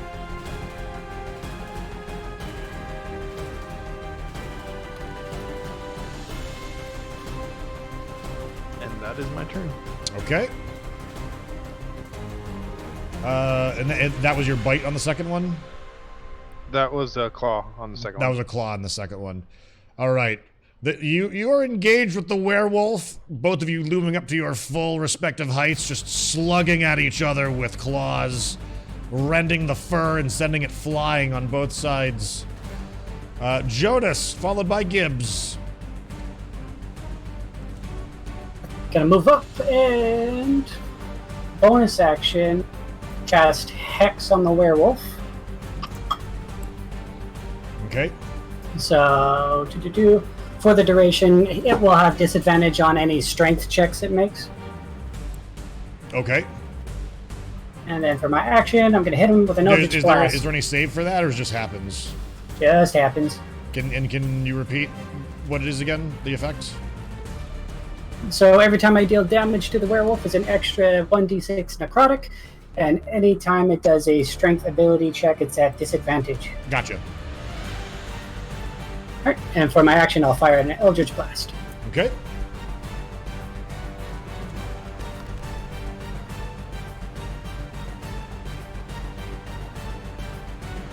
All right, that will hit.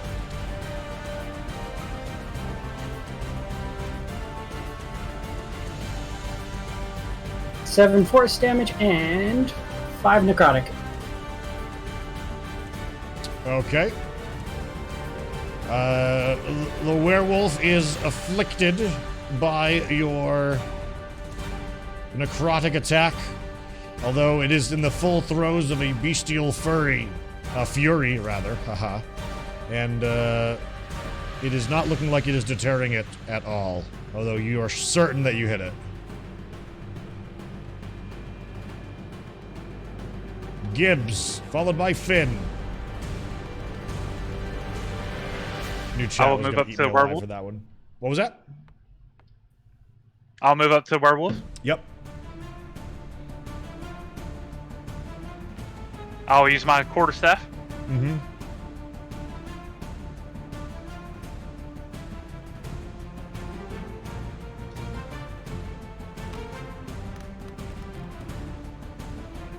That will hit.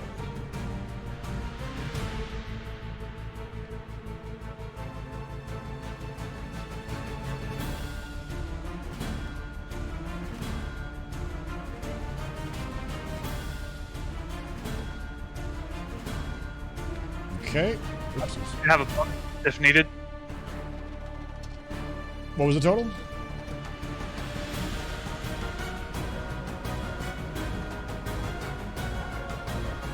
Was it 9 damage total? 9 damage. Okay. Okay, werewolf is still attacking and still in it. Okay, I will hit with unarmed strike. All right, you may attempt to do so. That will also hit.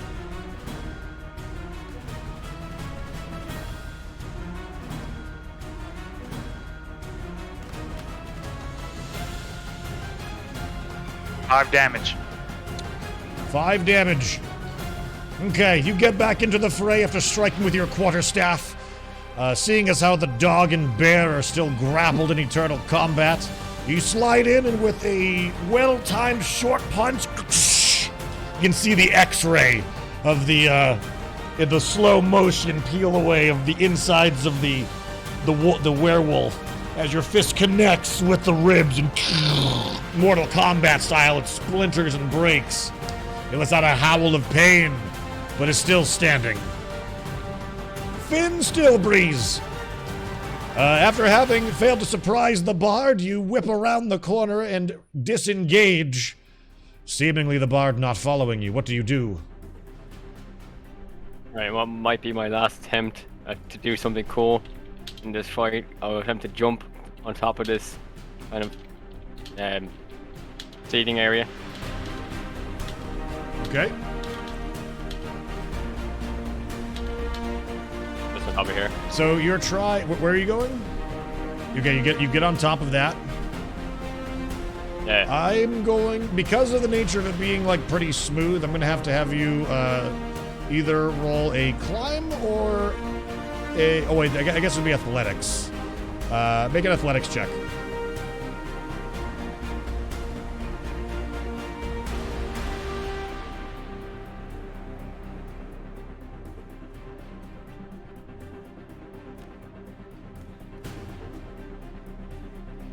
Okay, it's gonna force my hand. I'm gonna use my inspiration to go out with advantage. Okay, go for it. Good use of that. This game's intent on me not doing anything ever. Ah. All right. Yes, you failed to get a grip to climb up on this. So we'll say that was a move action to do that. It's just too smooth and a little bit too tall. No hand holds. It's just too damn smooth. I mean, I don't know how can I do anything else because I did my turn again. All right. John Blackfrost, you're amid the fray now. There's a savage man and an even more savage gnoll closing in. What do you do? And Dovis and Rek, you're on deck. I will move up 5 feet. And I will cast Bane on the gnoll, the barbarian fellow right next to him, and the paladin or cleric that's in front of Crom. Paladin. They need it. Well, you're not really sure, but he's been doing some healy things. Right. Dungeon Master totally didn't say paladin several times too by accident without people identifying stuff. Each one of them makes a charisma save of 13. Okay, or what? Or they will have to take. It's opposite of bless. It takes a 1d4 They take a minus? D4. Yeah, on attack throws and saving throws. And how often do they get to resave, or do they not? It's do or die for the whole encounter? It is do or die until I lose concentration, All or a minute's up. Gotcha. Okay, so first roll Gnoll, second roll Barbarian, third roll Paladin. And the DC's 13, you said? That's correct. The Gnoll is affected. The other ones are not. All right. And I will just move the rest of my 25 feet back. Okay.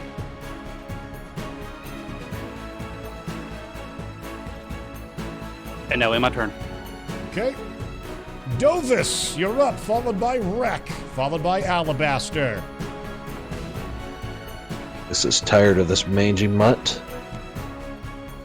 And it's going to circle around behind him and take a nice slash at him. Okay.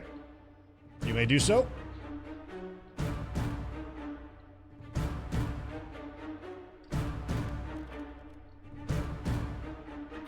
Do nothing, apparently. Actually, I will use my inspiration. Okay.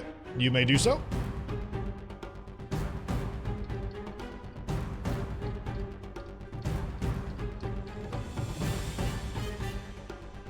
Uh, 15 will not hit. Unfortunately. You get around back on the werewolf. It's fighting a two-front battle, taking a lot of attacks, and seemingly running on adrenaline alone. You wheel into its rear flank and attempt to attack it. It lashes back and strikes you with a wild back fist. It doesn't do any damage to you, but knocks you off balance, such as the savagery. Alabaster. Oh, I'm sorry, Wreck, what are you doing?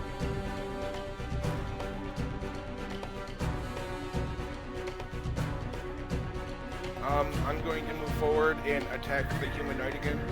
Okay. Make your movements.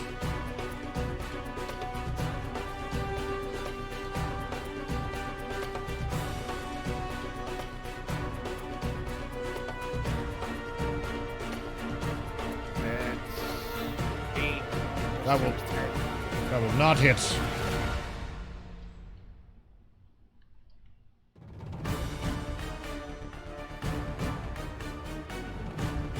Anything else? Well, at least it wasn't a fumble this time. All right. Alabaster, your turn. That's my turn. Oh, wait, what was that? I'm sorry, did I cut you off? Was there something else you wanted to do, Madrek, or is that it? No, I was just ending my turn. Gotcha, okay. Alabaster, your turn. Alright, still raging, still using reckless attack, right? I dodged his attacks mightily. I'm going to come up and swing at him with my first attack. My Warhammer coming aiming for his chest. So I'm going to, with the reckless attack, I'll have advantage on that, and that's rolling at a +6. Okay.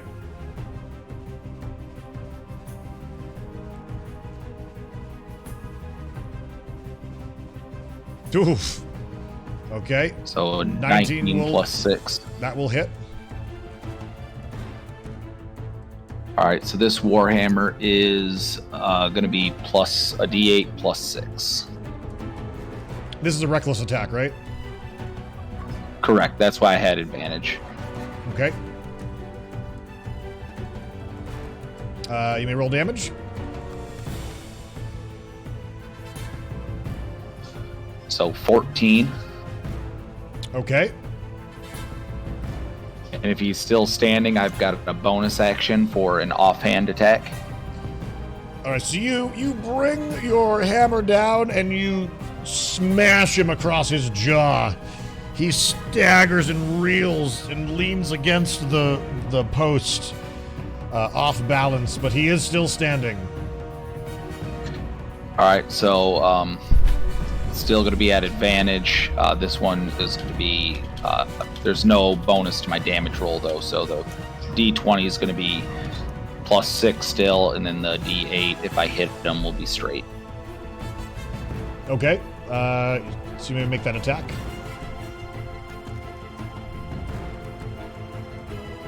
So 15 plus 6, 21 to hit. That will hit.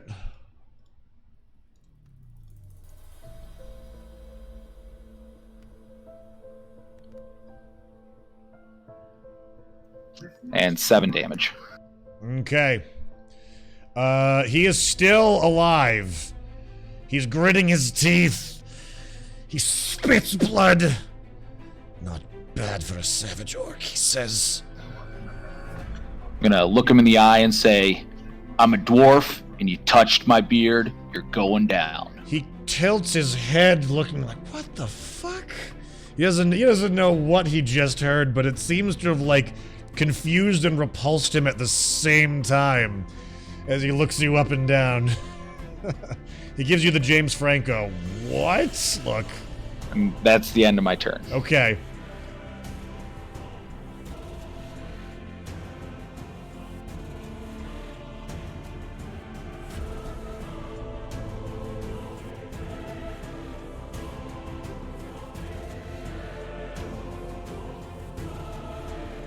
Okay. This barbarian flies into a rage. Oh, he's so mad. Oh, I'm so pissed right now. Damn it. Okay. You can see the veins bulging in his neck as he works himself up into a complete frenzy. He rushes to engage here. The Knoll barrel asses after Steggy. This priestly paladin moves in to engage Crom. All right.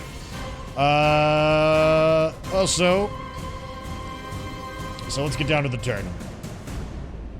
First, okay.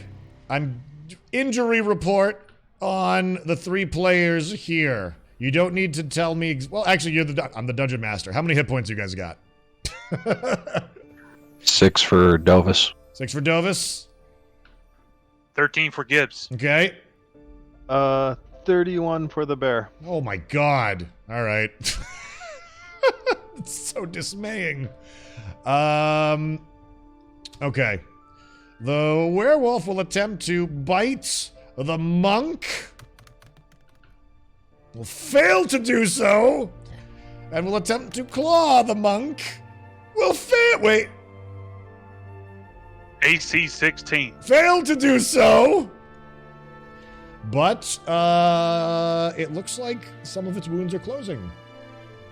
As that also happens. Alright, the knight sees Crom getting up to his feet. And he begins to swing his flail around.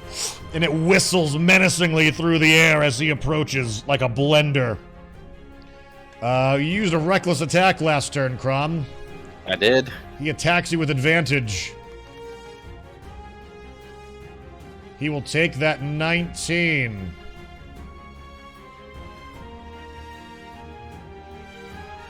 Oops, something is happening with my camera. There we go.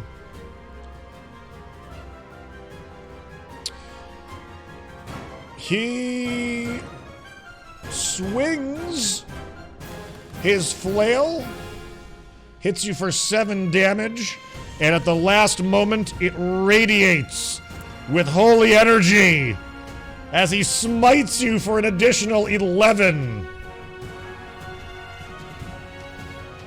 Crom falls to the floor.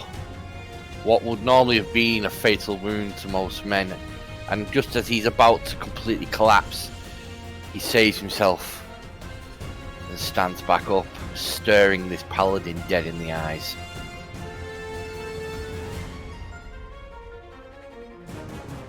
How many hit points you got? Wait, what happened? Wait, so are you down or are you not? I'm up. I have 1 hit point. Oh, man! Wow. Half orcs have an ability called Relentless Endurance. When they're reduced to 0 hit points but not killed outright, they can drop to 1 hit point instead of a lot. So okay, that sounds like that's incredible. All right, it's just the 1 use. I can't use it again. The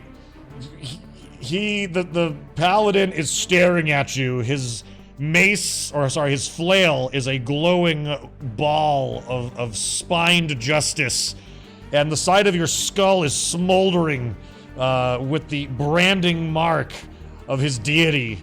And yet there you stand again. It is evident, though, that at least your skull is cracked and your jaw broken.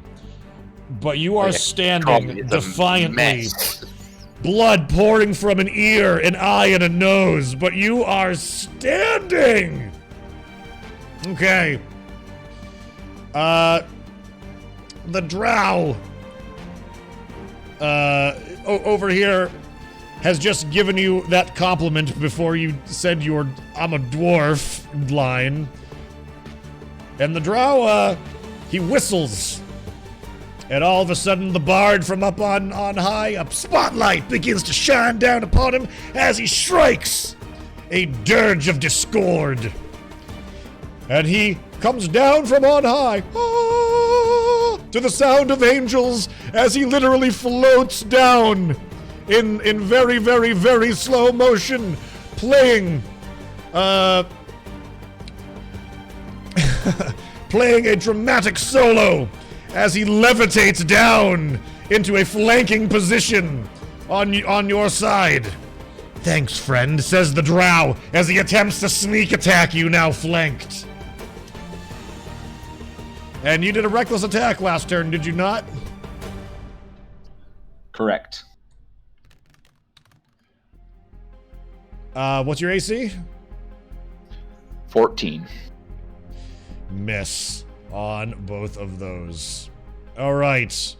The bard, however, as he comes down from on high, will swing his battle axe. That 19 will certainly hit.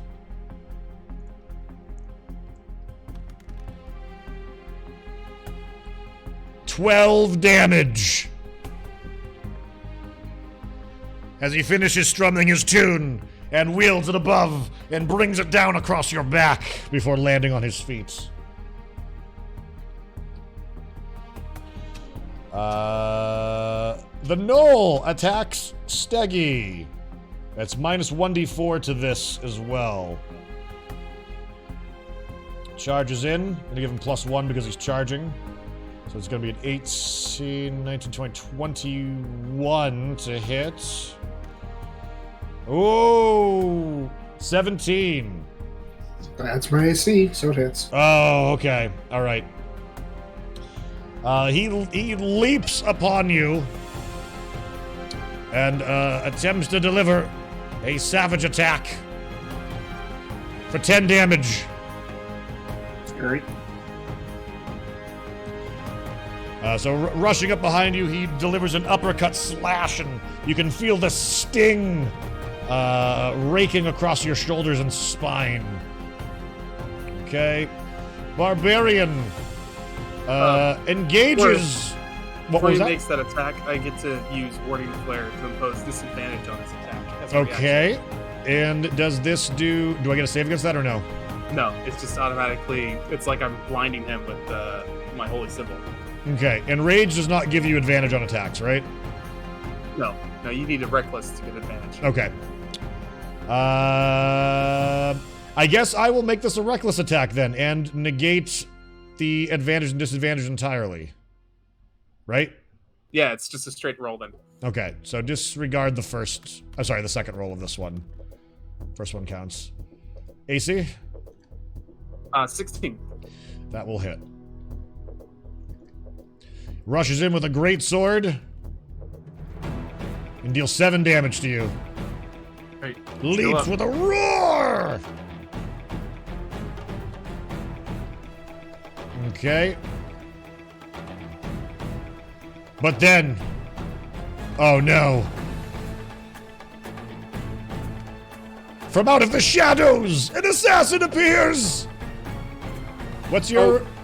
Oh, that's right. I gotta make a concentration save on the blitz. Yep, please do that.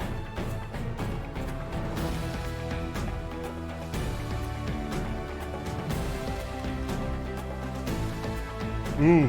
Success. What's your AC? This elf archer over here?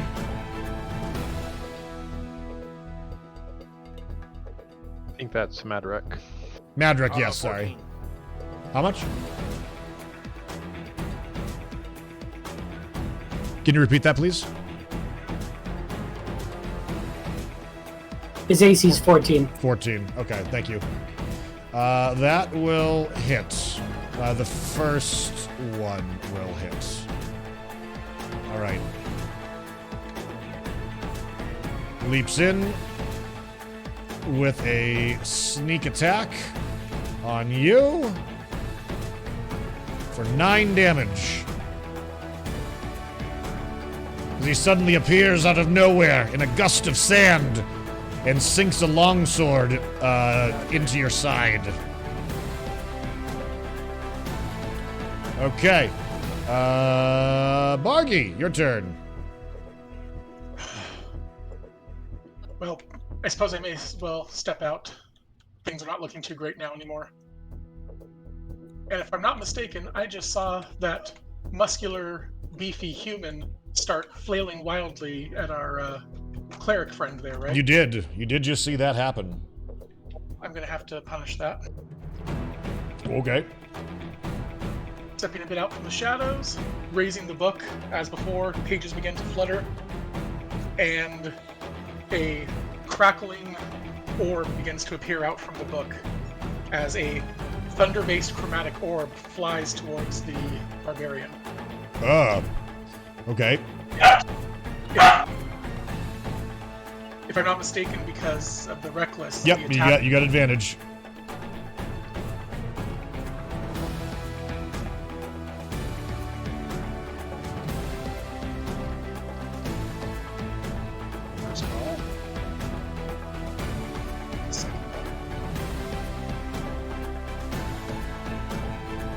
Okay.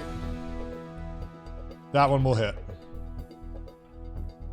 All right, and the barbarian there takes 3d8 thunder damage. Yep. Now he is raging. Is it only slashing, bludgeoning, and piercing damage, or is it spells as well? No, just like slashing, bludgeoning. Okay.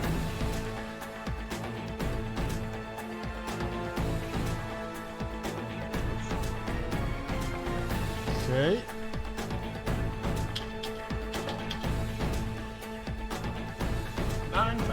You strike him with the thunder orb, and you see him begin to just vibrate as the electrical currents arc through him. And his hands begin to seal around the hilt of his greatsword, blackened smoke beginning to shoot from between his fingers as he cries out in agony.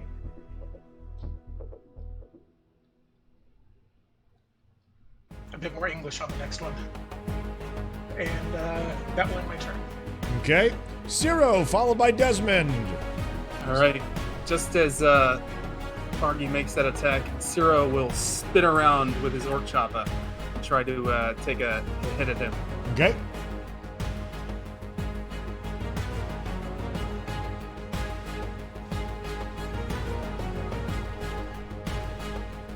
You may roll attack. There we go.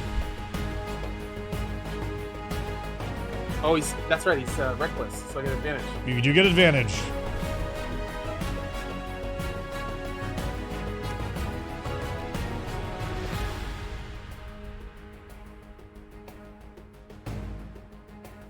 Okay, and that will hit.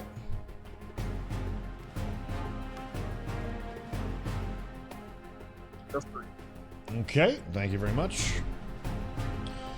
You spin around and bring the flat of the chopper up, and you smash it across his face. You hear a crunch of a nose possibly breaking, and are rewarded with a trickle of blood as he stands there stunned and electrified. That's the end of my turn. All right, Desmond, followed by Crom.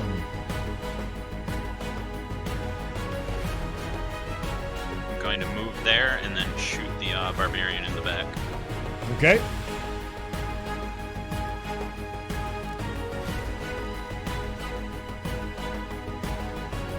Yeah, that's gonna miss.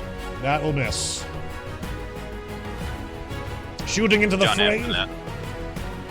Shooting into the fray, you are certain that you miss as you see the spray of sand where the arrow strikes.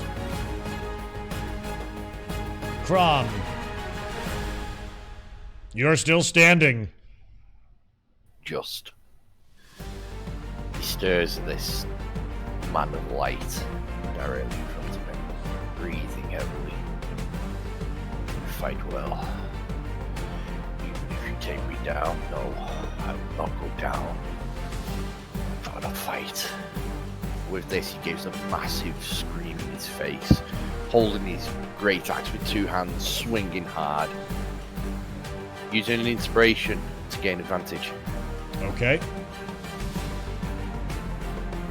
Power attack. Gotcha. Woo. +2, 21. Hits.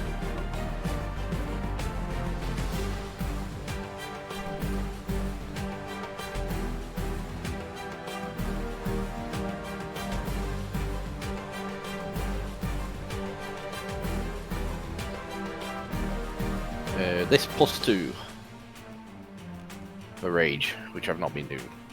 So 26 points of damage. Okay. You bring around your axe, and this man is armored. You smash him several times, your axe caving in the shoulder blade, causing dents. You cause the breastplate to indent inward, and bring a cross chop across the front nose of the visor.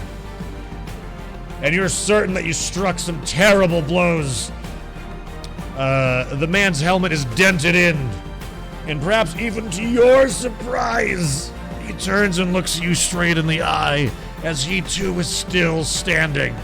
Although you know you've nailed him pretty damn hard.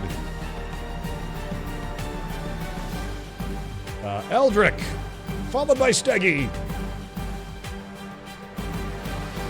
I move across to the right, take up a stance with my crossbow, and fire at the barbarian's back. Okay. Attack.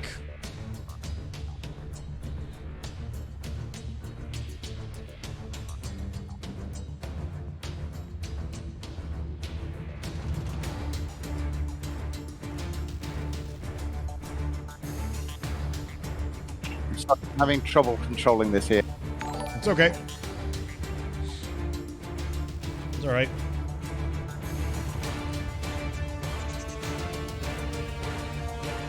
Hey, Louie. Thanks for the raid, bud. How you doing? Good to see you, pal. Hope you're doing well out there, my dude.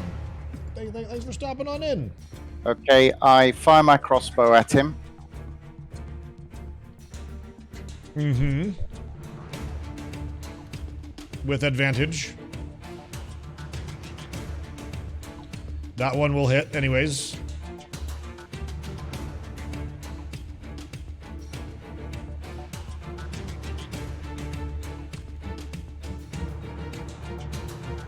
Okay, that's 8 damage.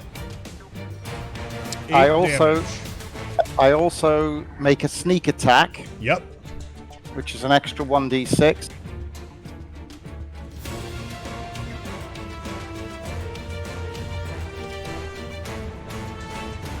You may make it.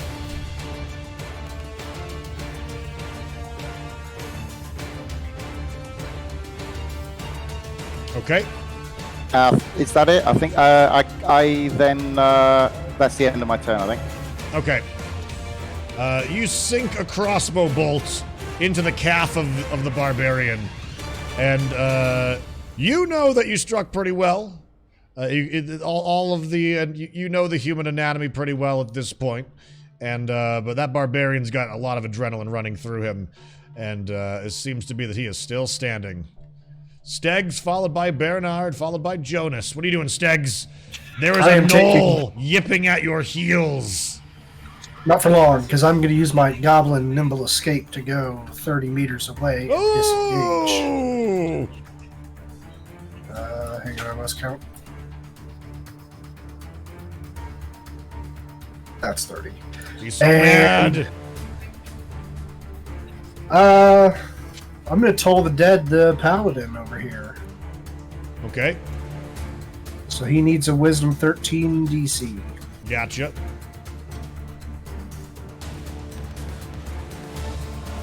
Success. Oh, so much for that. That's my turn. Okay. Bernard, followed by Jonas. Making a growl. I then try to grapple the lichen and hold on to him. Okay.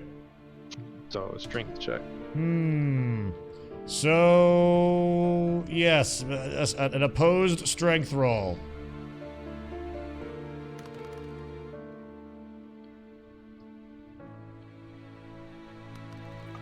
Lycan still has a hex on it, correct? Yep. What is that? Is that for minus 1d4?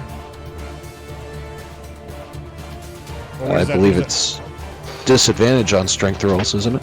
Yep. Oh, yep. Okay, so I think you just win anyways. Well, there's a 2. Okay, yep, you win. Alright, so I'm just gonna grapple him and try to expose him to the 2 people that are around me. Okay. You wrap your arms around the lichen and you wrap it up in a bear hug. Doing your best to restrain it, and doing a pretty good job of it so far. Jonas, followed by Gibbs.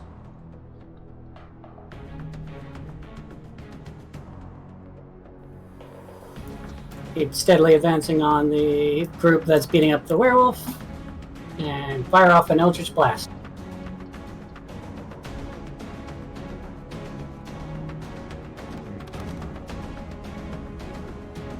That will hit.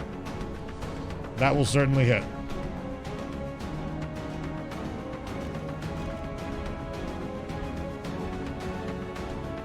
There we go. Yep.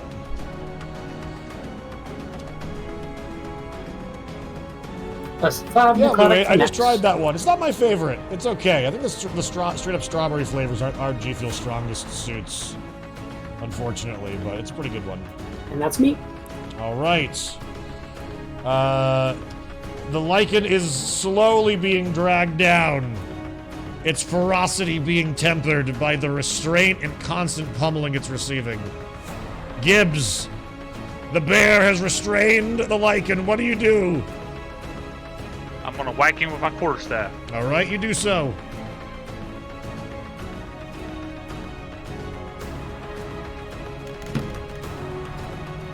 Hit.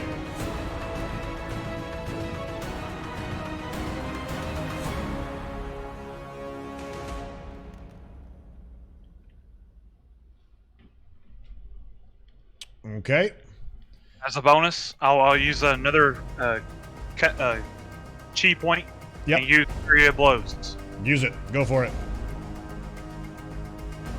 Point of order. Does he have advantage on these rolls because he is grappled? If so, he could roll for another nat 20.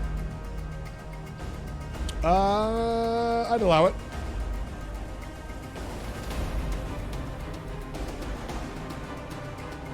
Counterpoint, is there any penalty? Or is it only, like, is there any randomness or penalty to trying to attack into an existing grapple? Or is it just considered not at all?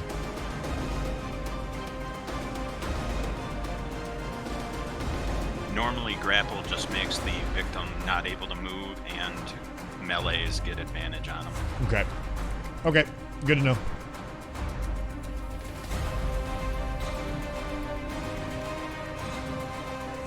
Times 2. Okay. Let me see. So is that's 10 damage that you just did? Yes. With that second one? Check over here.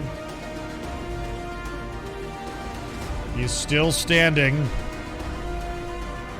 He's looking desperate as you strike another bone-crushing strike to him. Finn, you're up. You hear the music of the bard fading away. That son of a bitch isn't gonna get away from me. I'm gonna annoy him till he dies. All right. You round the corner, and yes, indeed, you discover that he is not there. Alright, I see him down below me. Yep. And I will attempt to leap down and tackle him.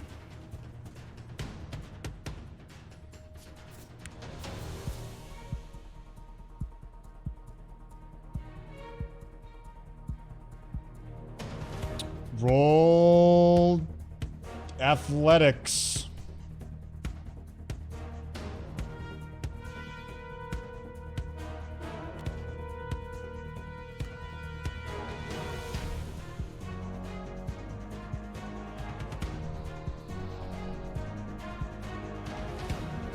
You know, it was worth a shot.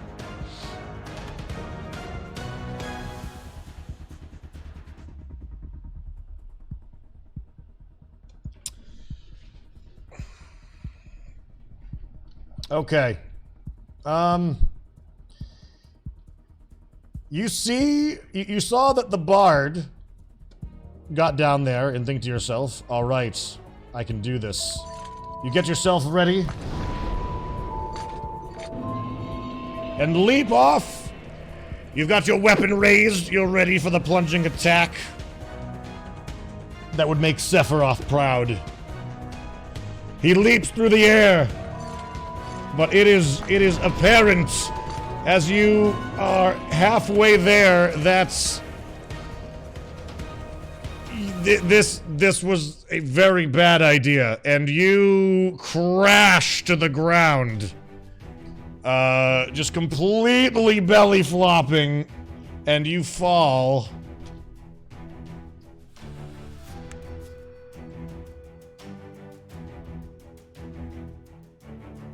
Just let me die, damn it. What was that? Just let me die.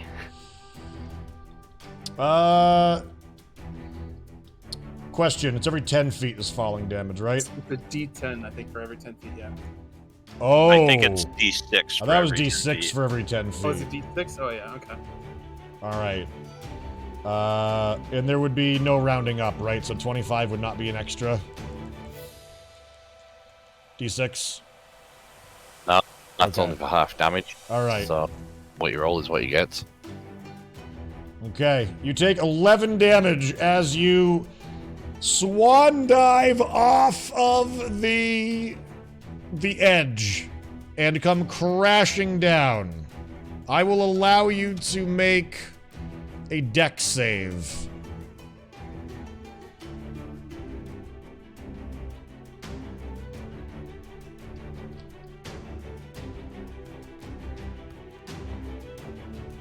Oh man. Tangent. Can I just point something out? Sure. So when I made this character, Yes. I rolled an 18. And I put that 18 into dexterity. And as a human, I get +1. That's Yes. 19 on dexterity. And I still can't land anything on dexterity. It's actually incredible. It is impressive. It has been impressive so far. Which is why I've said before, 18s aren't everything. The dice can be fickle. They certainly can. I wouldn't say fickle. It seems very intent on hating me. Unfortunately, as you rolled a 1, you were unable to land on your feet and try to break your fall. You do, in fact, belly flop. You just land completely like pedestrian painting warning on the ground with a horrible crash, and you are knocked prone. I have no joy in repeatedly doing this stuff to you, pro gamer. I am trying to cut you a break. You gotta stop rolling 1s. I'm sorry. If I could, I would. I swear. I'm sure someone in chat's enjoying this. Oh, I'm sure we all are. To be perfectly honest, like this is a comedy of tragedies at this point. Don't forget, pro gamer, you've got 1 inspiration if you ever need it. No, I don't. I used it already on another failed roll. You use it to try and jump up on the. Yeah, thanks for reminding me, Personio. Appreciate it. Can I gift one of my inspiration points for trying to do something cool? No, you cannot. You need me to die. No, you cannot. Let All me right. wallow in my own embarrassment. John Blackfrost, it is your turn. The back line has been breached. There's an assassin with a sword tip under the ribs of Wreck. There is a gnoll that is rampaging through the back line as well. And the paladin is still standing as he engages with Crom. It's getting a little bit tighter quarters back here. What do you do? How's that paladin looking? Not good. Like, okay, you can't tell really because he's super armored. He's not bleeding or anything like that, but his armor is really heavily dented. Like, his armor is worth every gold coin that has been spent. But you know that you can't take blows like that without it being tremendously painful for the person inside. So you imagine that he's not doing very well at all. Gotcha. All right. I am gonna take full movement, moving up.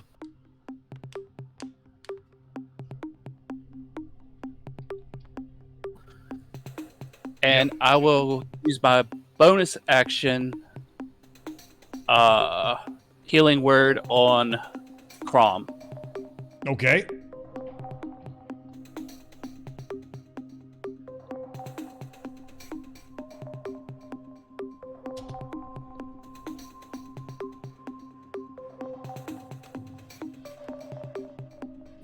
Ooh, max 7 hit points for Crom.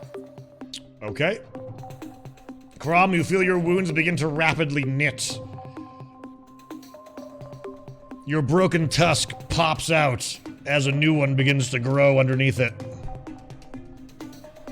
And the tear in your ear, where you got a nice piercing from that flail, closes up.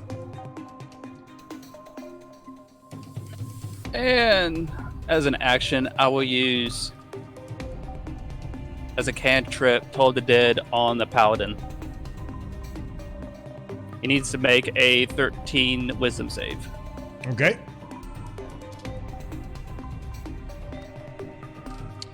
Fails. Oh, wait. All right, 13? Yep. He passes. Ah. He passes. Well, that was my movement, action, and bonus action. I will end my turn. Okay.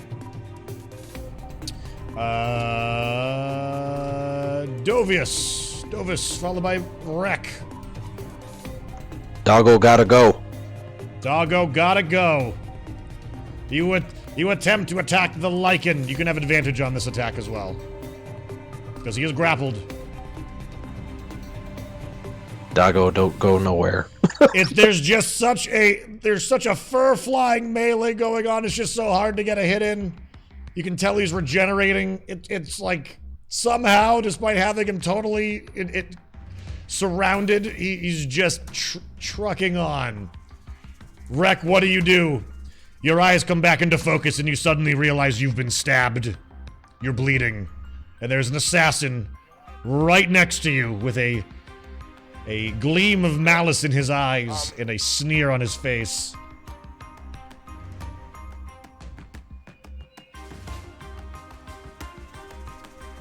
I'm going to use acrobatics to try and break combat, and then I'm going to run away. Okay.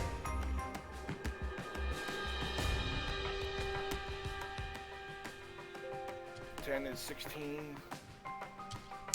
That does not hit. You're attacking your assailants right now?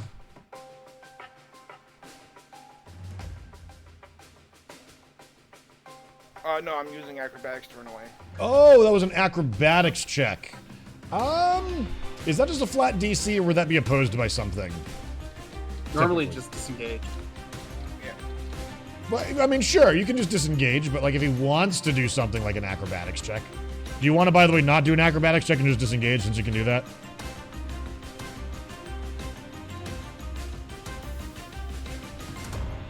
Your call. Yeah, I thought I had to do the acrobatics since we're so close. Nah, you can disengage.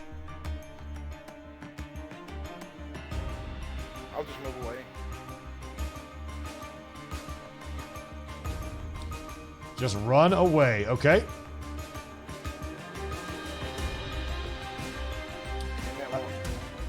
Alabaster, your turn.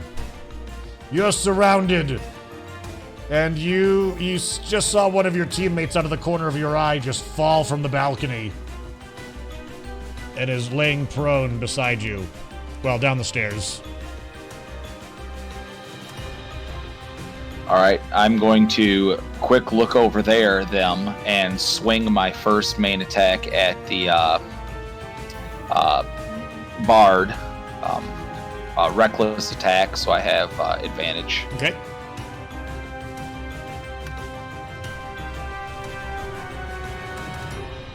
Whew, there's a 20. And there's a 20. Okay. All right, so 20, I get an extra D8, but for being a half orc, I think I get a third D8. So I'm gonna have 3 D8 swinging at him. It's normally would be +6. So is it +12 for that, or is it still just +6? Just your dice.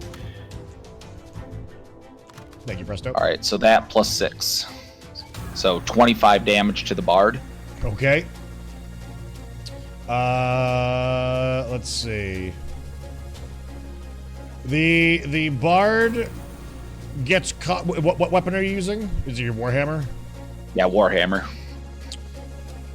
The bard puts up his battle axe to block, and to his horror, the hammer just sunders it entirely. You hear the twang of split guitar strings as the beautiful battle axe guitar becomes splinters in his hands, and the look of horror is quickly masked by the look of pain as the hammer continues through and smashes him in his jaw.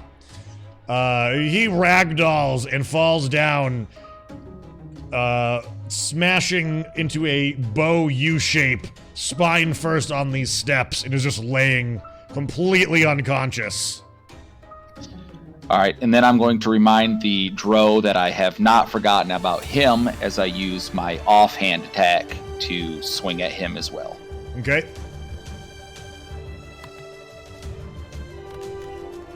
Again, +6 to that.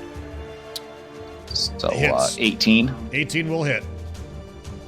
And this one is, apparently, I've been doing it wrong. This D8 is at a +2. Okay. So 8. 8.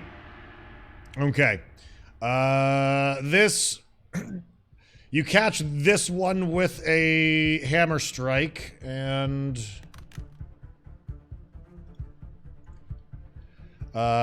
He falls down here, but manages somehow to break his fall. Well, hold on a second, actually. Okay, yeah, he's fine.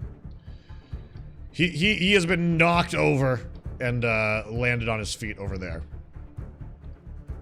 Okay. Anything my else? Okay. Moving on over. This assassin rushes over to here. The bear stays there. The Knoll will rush here.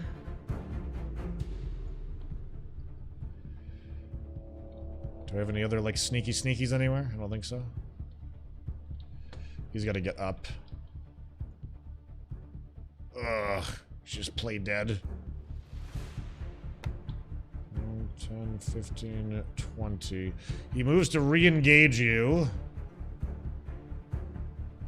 Alright. So the wolf is not going to try to break the grapple, since he has disadvantage. Instead, he's just going to deal an unarmed attack.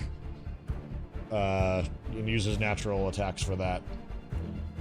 So, he is going to try to bite the monk and swipe the monk.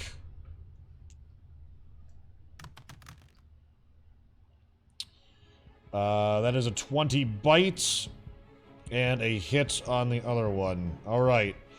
Let me see. 1d10 bite, 1d8 swipe. Critting is an extra dice attack, right? It's not double anymore?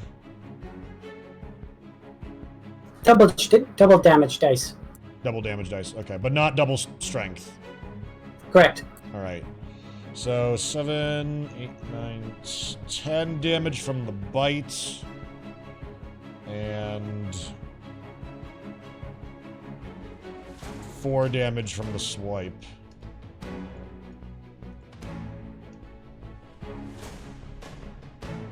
Okay. 10 damage for the bite and 4 damage for the swipe. Yep.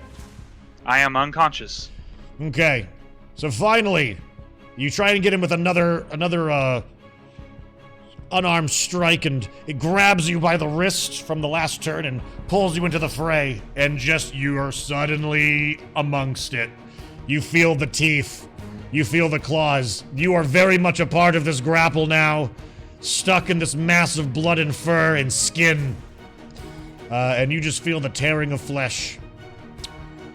We're going to do the human spellcaster. He jumps upon this warlock here and attempts to attack.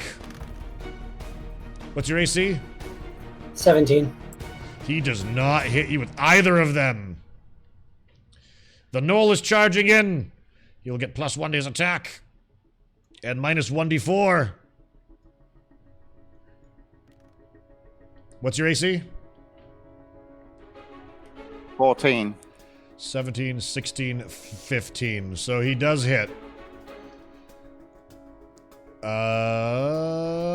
With his long sword, his rusty, possibly even flint-forged longsword, he rakes a savage attack, spraying sand in your eyes as well as he kicks with his knoll foot. You take 11 damage. I am unconscious. Down you go.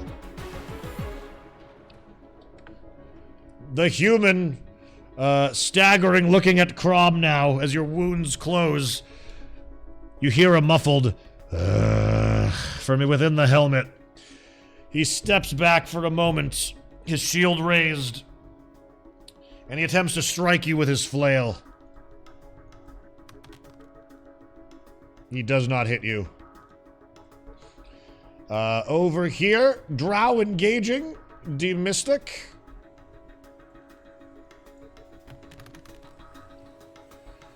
That will not. He has advantage. He does have advantage, thank you. He does not matter. But he's got an offhand attack as well. AC? 14. He will hit with his offhand dagger. You take 5 damage. All right, half because I am raging. Half because you're raging. The bard, he is unconscious currently, and barbarian is raging. He will not do a reckless attack this time. It was not worth having that many advantages attacks coming at him. I'm using Warding Flare again to impose disadvantage on his attack. Ooh, okay. He recovers from the electrical attacks. The smoke pluming from his fingers, you can tell that the metal parts have really hurt him. His hair is standing up on end. He regains his composure. He attacks you, and you detonate a flaring attack in his face. And he is blinded, and he staggers and covers his eyes with his hands. He misses you. Bartholomew, it is your turn. All right. Well, may as well continue following through, raising up the spell book once more, pages aflutter as we have seen, and let's try yield magic missiles once more, but changing the damage type to thunder once again. Okay. See if we can this barbarian.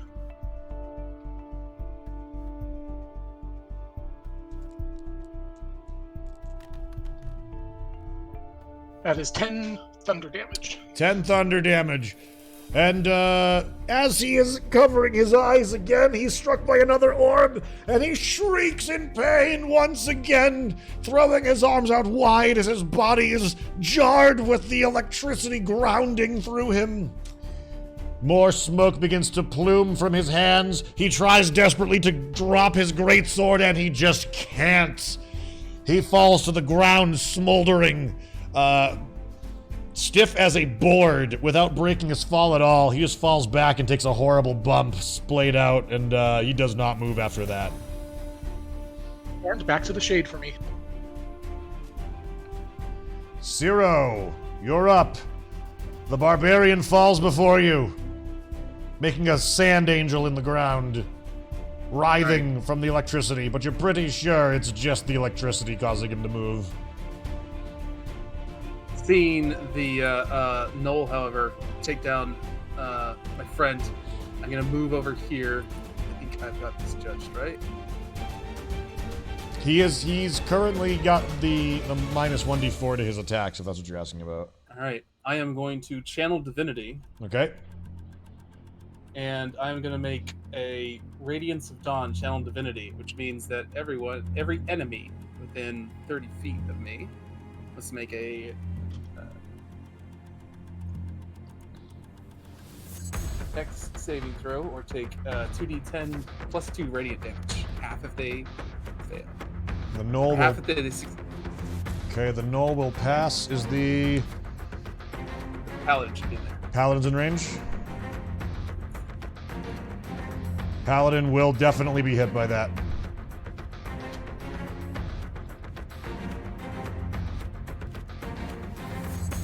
That's with plus 2, so that's 13. So half for the Knoll and full damage for the Paladin. Okay. Thank you. Alright. So, the Knoll shrieks out in pain as a blinding light bathes them. The Paladin, in a stroke of irony, the ire of some other god, some other deity that is not his, shines a very different light upon him, and it scorches him within his armor. He falls to his knees, buckling, and is silent, save for the rattle of his armor as he falls to his knees. Alright. And with my bonus action, I will heal the rogue just down. Okay. Right over here. With a healing word. Alright.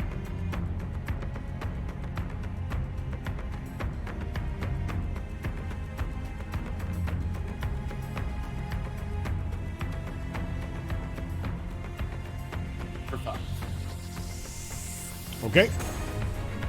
Your eyes open. You are prone. But your eyes open and you see that the Knoll is standing over you. And your wounds begin to close. Right. Desmond, it is your turn. I'm moved over here and then attack the Knoll. Okay.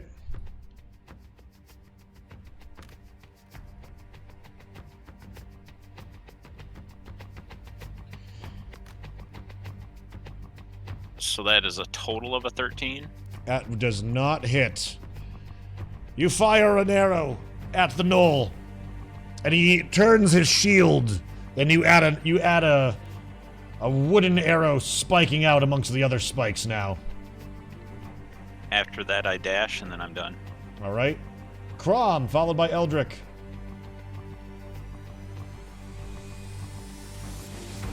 Crom sees that the paladin in front of me is hurting as much as he is. Yeah, the paladin's looking up at you from its knees right now. He looks like he's barely able to even hold his weapon in his hand. He smiles at him. I'll make it quick. Reckless attack. Okay, go for it. Chat, thanks for answering This is so many. +7. Thanks for answering so many questions in chat at the moment, because I have to focus on everything on these guys because there's so many people on the board and it's taking a lot of time to get through turns. So thank you for answering questions, and I'm sorry that I'm not interacting with chat more. All right, so yes, those will miss.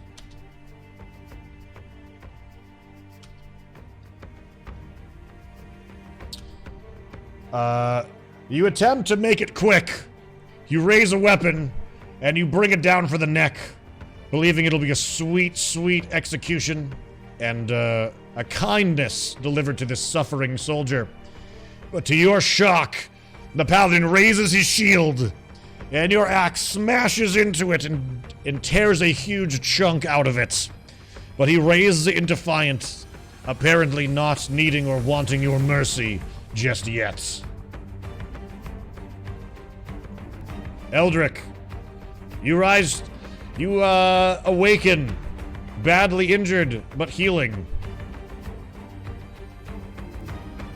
Okay, can I stand up, or do I actually have to take some distance off if I want to stand up? Yeah. In this particular instance, all regular rules are needed. Like when we were doing the actual PvP thing, we were more lenient about standing up, but since this is a PvE encounter, yes, you will need to adhere to the rules for standing up from prone. Okay, so that means I've got 15 feet to move, but can I still then take a bonus action to dash? Yes. I don't see any reason why not. Okay, so I will do that. I will stand up and I will dash 45 feet away to disengage. Okay.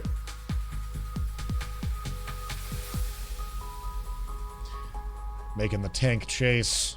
Ugh. Alright. Stegs. Followed by...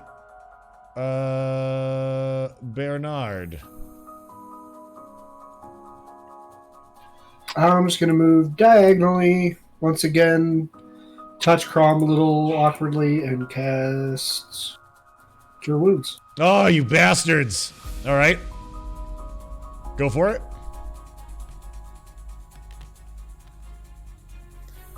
Nice. Crom, you're starting to feel pretty good right now.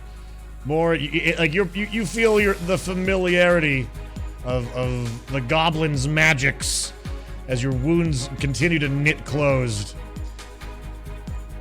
And you can just feel the paladin's contempt for this situation. Bernard, you've got the Lycan grappled. Question, if I release him, it doesn't count as an action, right? It does, because you have to try to release him. You've engaged him in a grapple, but he has to let you go too. So if you want, you can try, but that is an action. In that case, I'm just gonna keep that grapple, opposing grapple, I guess. Okay. It's not trying to be broken, so you don't need to try and maintain it if you don't want to. Oh, yeah, I just, keep it, held, I guess. Okay. Am I able to, while I'm grappling, am I able to bite it still? Yes, you're able to make an unarmed attack against it. Yeah, I will do that, then.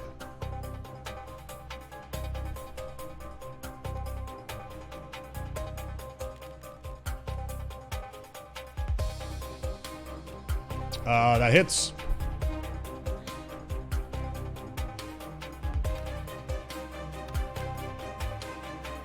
There you go.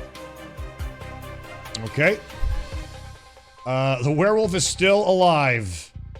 You manage to bite it on the side of its neck after it rips the side of the throat out of the monk, who is bleeding and trapped in this scuffling melee between you all at the moment.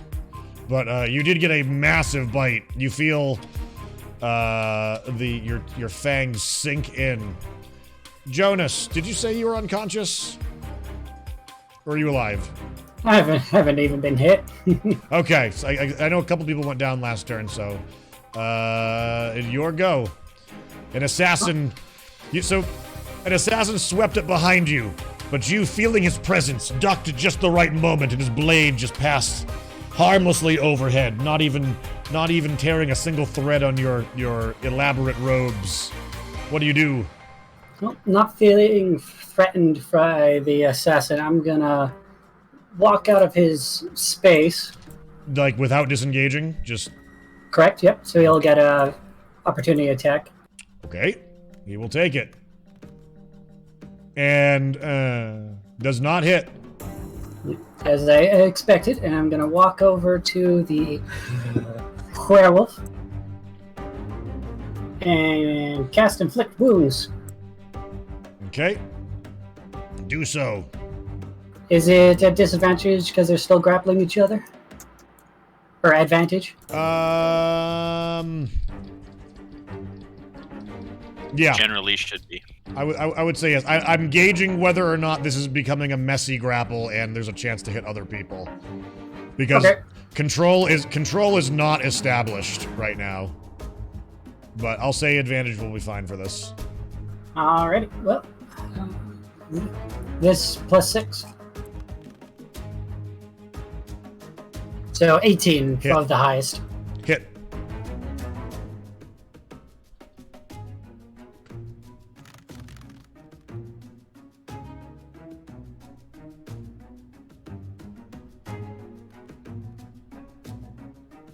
$24 necrotic damage in total.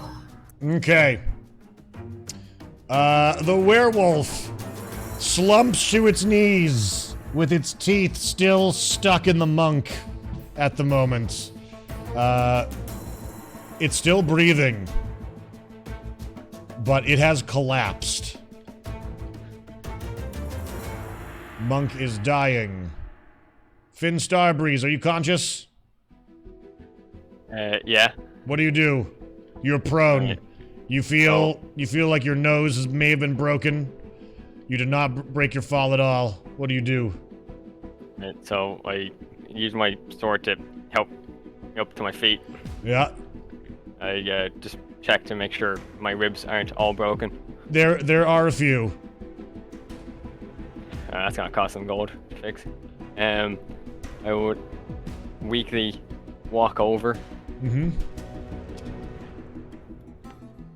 The stairs right behind the drow. Yep. And I'll emphasis on attempt, to attack it with my rapier. Okay, go.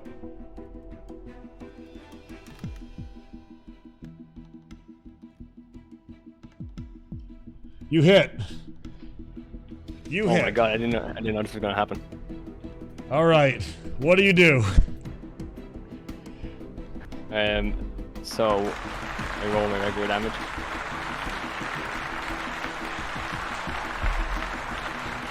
And then I get to roll sneak attack bonus because Alabasters. Roll sneak attack.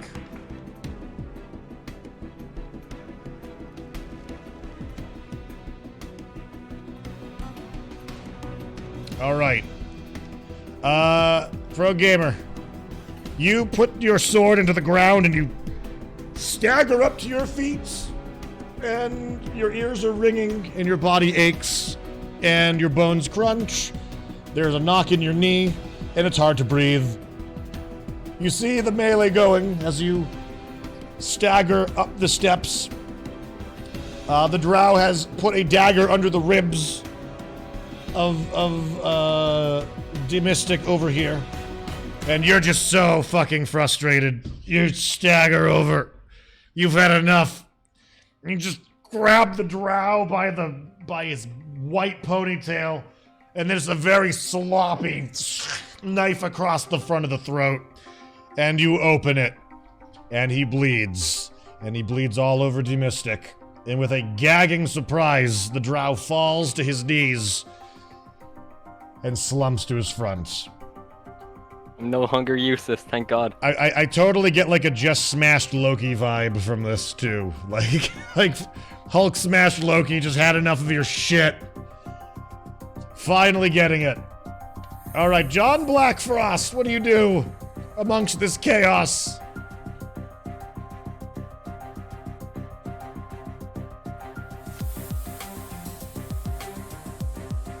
Alright. I would walk toward where the fallen monk is at.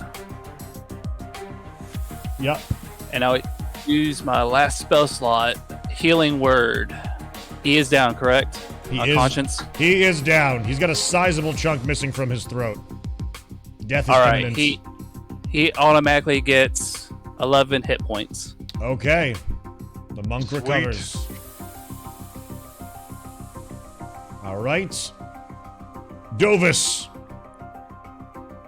It's getting messy over here. It's time to end this. It's It's time been to end far this. too long.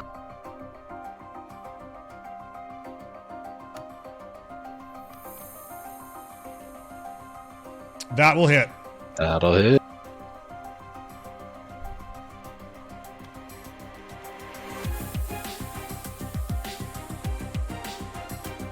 All right. And finally, timing is everything. With your battle axe in hand, you chop it right in the middle of the spine, between the shoulder blades.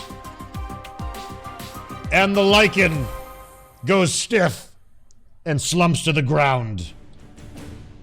Already you can see that its wounds are beginning to heal. You know that this thing is difficult to kill on its own, but it does seem down for the moment. Wreck.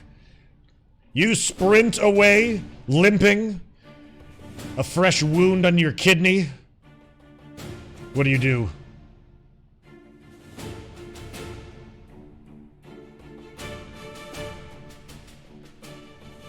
I'll move half my distance, right? If I'm limping. Yep.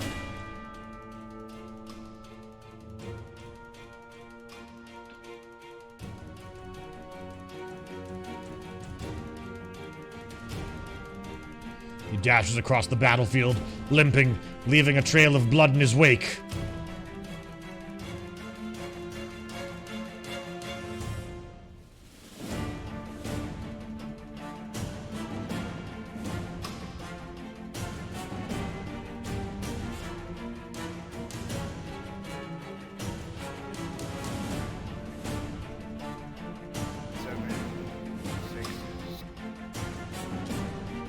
What's the total? Sorry, I couldn't hear you.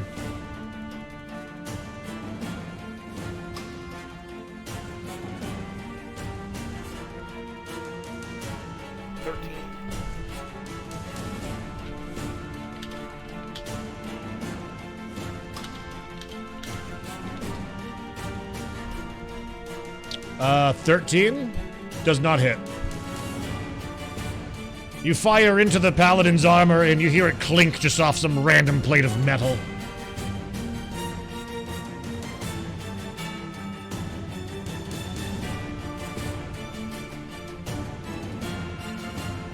Actually, that was supposed to be on the rogue, not the paladin. That was on the rogue?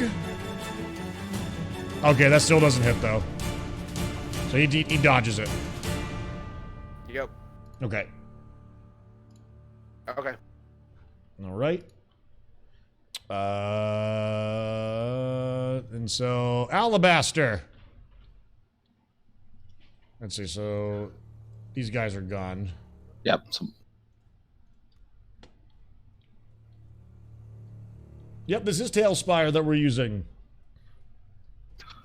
All right, I think I'm gonna move to help fight the Knoll. I think is our big one. Okay.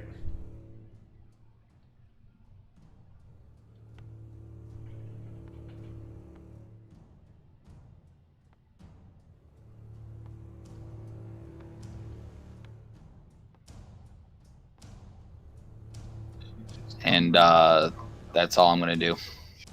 Okay.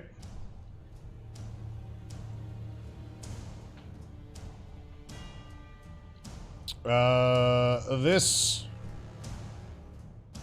assassin leaps onto the healer over here and attempts to attack. He will miss. He tries to assail you with a longsword, but you're able to keep him at bay, shoving against his chest as he gets too close. The paladin tries to heft his flail and swing it at Crom. You have advantage. He does have advantage. That will not be enough. From his prone position, or not prone, but from his knees, he swings the flail up and you're able to duck, and it whooshes over your head and slams into the sand beside him. The barbarian closes the gap and attempts a reckless attack on you. The 17 will hit.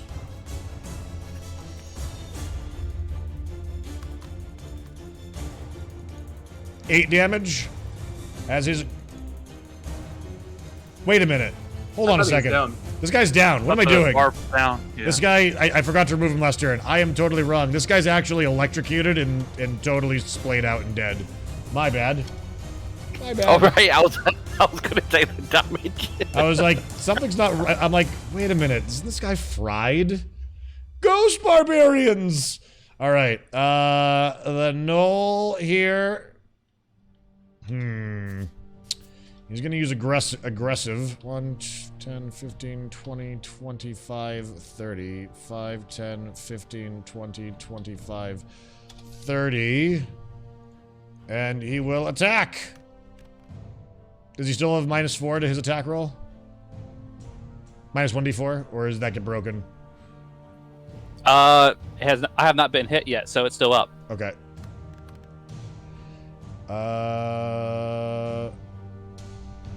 12. Barely misses. Barely misses. Alright. The Knoll is slavering its way over. Slobbering with drool.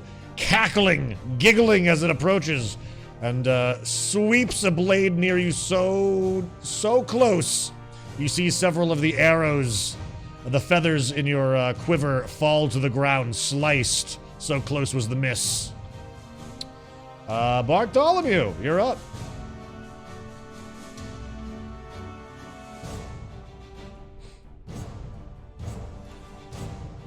Calvin, good to see you, buddy. Sorry, I had a bite of food in my mouth. It's okay. Okay, Noel coming up here. Things looking up there. Taking a few steps back, and much like one might spin a bowling ball using the spell book, bringing it forward and launching a firebolt from it at the Knoll. Okay. Roll the attack.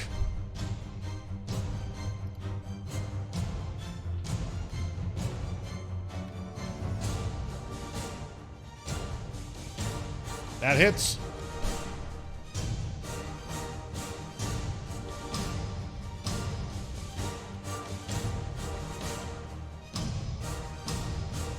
Okay. The Knoll's hide, the hairs on its back through its head ignite and catch fire and crackle and pop as the greasy dreadlock-like hair begins to fulminate. The Knoll begins to run around in its blaze, screaming, flailing, and trying to put the fire out. Zero, your turn. Alright, I'm gonna move up 10, 15, 20, 25, 30. And I'm gonna cast Sacred Flame on the Knoll, so it needs to make a DC 13 dex saving throw. Failure. Alright, roll a d8. Take 8 radiant damage. All right.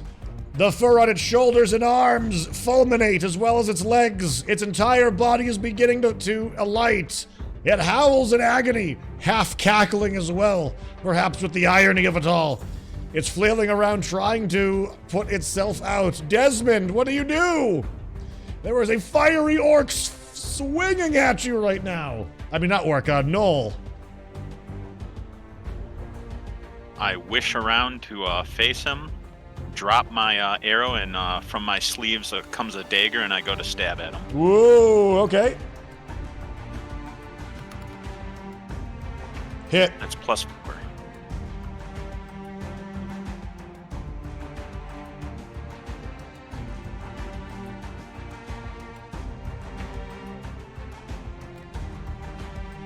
Four damage.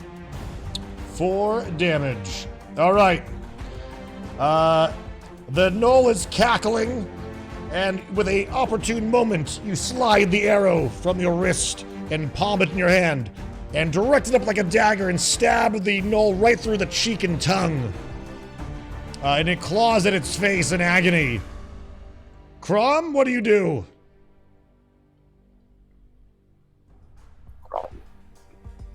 is putting an end to this fight. Using my second inspiration to gain advantage.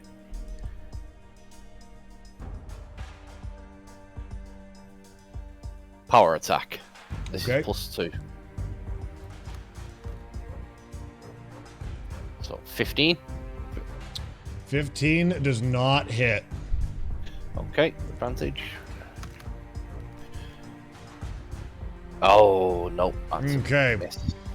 You're getting furious at this point in time. This paladin is seemingly defenseless even. And yet, every time you bring an attack around to savagely beat on this tin can, there's just some force that propels his arm up and blocks each time, unwilling to surrender. The sparks are flying, his armor is beginning to fall apart, and the shield is smashing as it's nearly torn asunder beneath your battle axe strikes. Further gashes in the metal appear as you relentlessly attack, but still are unable to bust through. Eldrick, what do you do? I take my crossbow and I fire at the knoll. Okay, you do so.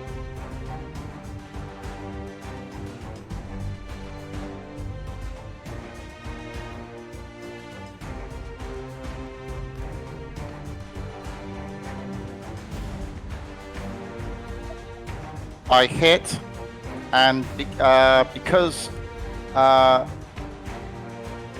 can then take a sneak attack, and because there's someone within 5 feet of him, do I get double damage dice? It's not an auto crit. You just get your confirmed sneak, don't you? Yeah, it's just add your sneak attack. You just gain 1d6. You don't double any dice up. Yeah. So I take my normal 1d8 plus 3, and then a 1d6. Yep. Correct. Yep.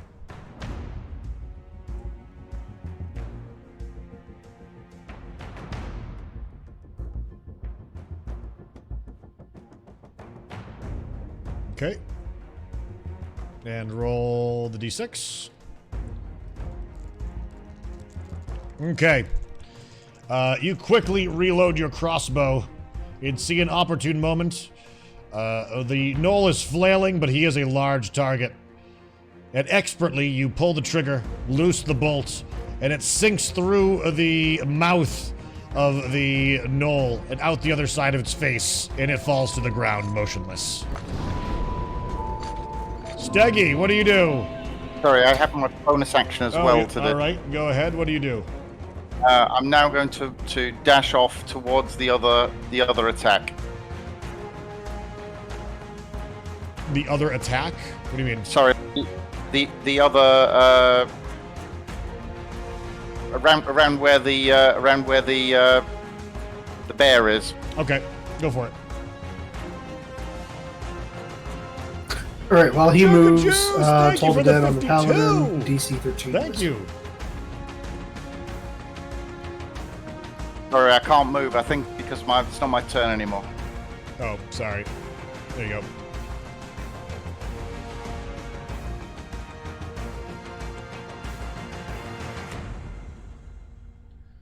Okay, Stegs. Toll the Dead on the Paladin, DC 13 Wisdom. Okay. Pass. That's turn. Bernard. The lichen is in your grip, and it is limp.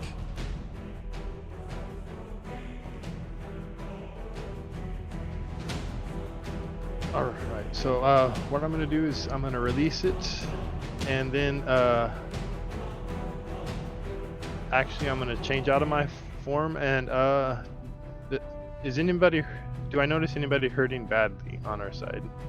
Monk is doing better. I think everyone here is actually kind of okay. You do have an assassin beside you. Oh, right. You know what, I'm just going to... Actually, I'm not going to change form. Then I'm just going to release my grip and try to land one bite on the assassin. Okay, go for it.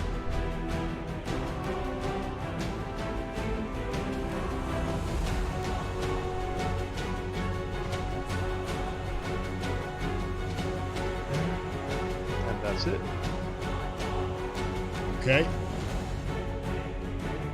Alright. Jonas, what do you do?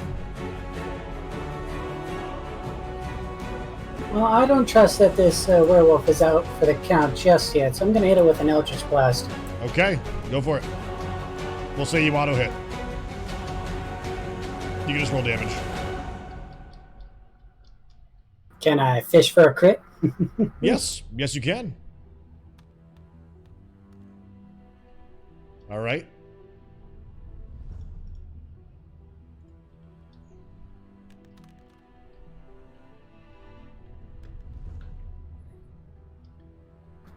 So 15 force damage and 6 necrotic. Okay. The energies wash over and strike the lichen. Its body lightly writhes underneath the impacts. Monk, your turn. Gibbs, you awaken. You were absolutely certain you were about to die. You had jaws clamped around your throat not just moments ago. And yet you are healed. I will use my last key, my, shoot, I keep forgetting the point name.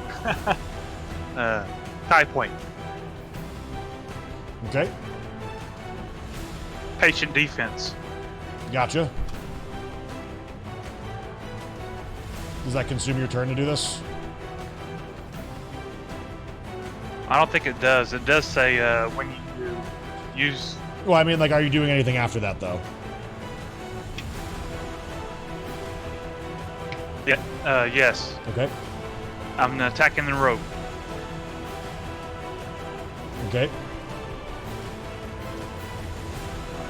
Quarterstaff.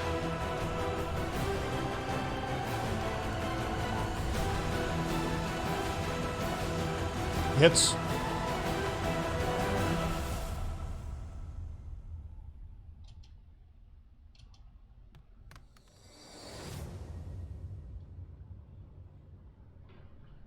Okay. Use my bonus. Okay.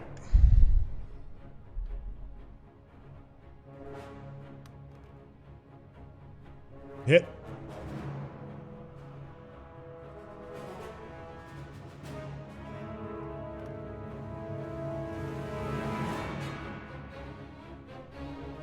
Seven damage. Okay. And it's my turn.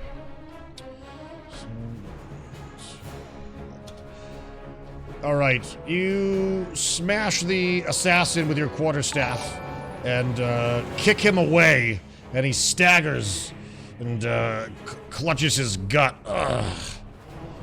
before readying his stance once more. John Blackfrost, what do you do?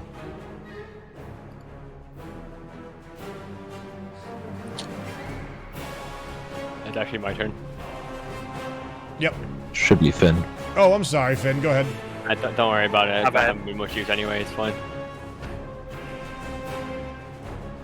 I step forward. I scan the battlefield and sense that fighting is almost done. It is. I throw my cape and say my work here is done. All right. And, head towards the stance. Take a seat. Okay, you do so. John Blackfrost, what do you do? Right next to me is the assassin, right? Yes, it is. Okay. Without provoking an attack of opportunity, I will move around him. If I move here, would I get advantage because of the brown bear being there? A flank bonus? Okay. And I will use the orc chopper that I have. Okay. You brandish it.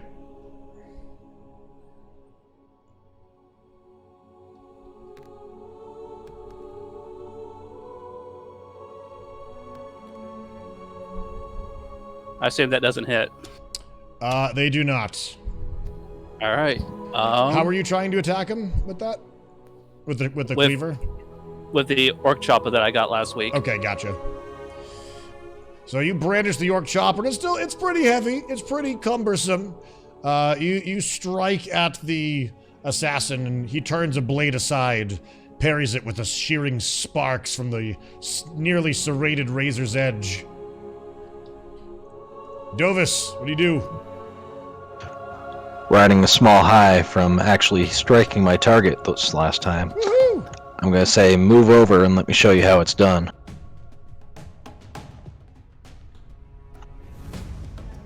All right, you step into the fray.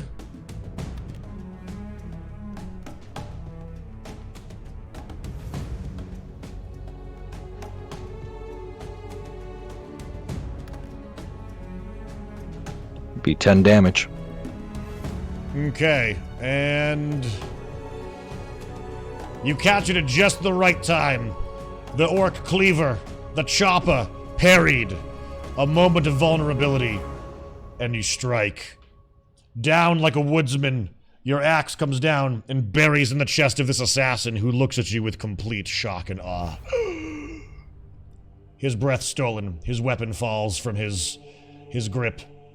You wrench the axe forward, burying it further into the collarbone, feeling it grind and cut through the bone. This assassin knows he's bested.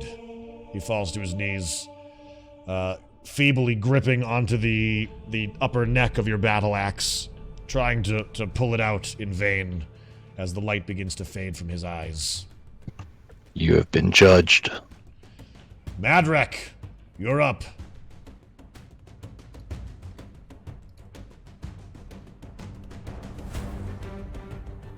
Alright, I'm going to attack the human knight that doesn't seem to want to die. Okay. You take a shot at the knight in the back. What do you... Let's see it. That will hit. Wait, what's your bonus? 23. You hit, okay. 6.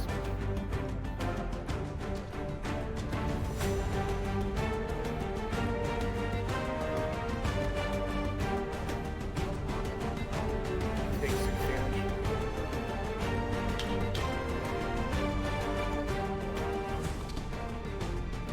All right. Do you not have any modifiers for that?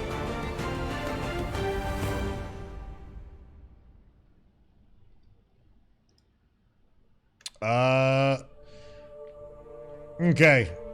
You strike with the... Or sorry, you draw your arrow and knock it. Crom and this paladin have been dueling for quite some time. A almost honorable exchange as they tear each other apart. The paladin's armor losing its luster, its gleam, as rips and tears begin to appear in it, just as broken bones and tears in Crom's skin from retaliation. But you see a spot in the paladin's armor that has been turned aside and left bare, right under the arm, a vulnerable point in the plates. Your arrow whistles through the air and strikes right under the armpit. And the paladin immediately seizes up and reaches under and pulls the arrow out from his armpit. And blood just begins to pour down his side. He drops his weapon. He drops his shield. And he falls to his knees. And Crom. Yes? Crom looks to who's fired at him while using his one-on-one combat and glares at him. And worst about it too is that the paladin seems like he's still actually breathing, but unable to fight you. He's gasping for breath, clearly dying within his armor. Weapons dropped, hugging himself out of pure survival instinct. But it's Alabaster's turn. Alright, well, it looks like I gotta do more cardio as I haul across the battlefield again.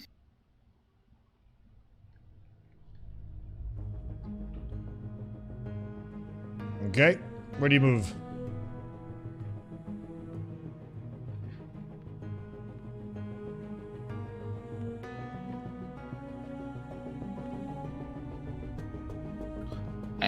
that's it for my turn. Okay. At this point in time, the combat, the actual match is declared over. The actual match itself. And the applause of Pennylot Copperton, the noble who sponsored your team, can be heard ringing throughout as the cursed and angry paymaster of the other side angrily fumes his way out of the arena. You are all declared the winners. And you have made good on your paymaster's promise, which means the following. First of all, each of you, let's see, there's 12 people in this encounter. There's the 1,000 gold split, which means each of you guys is going to walk away with a whopping 83 gold as a bonus before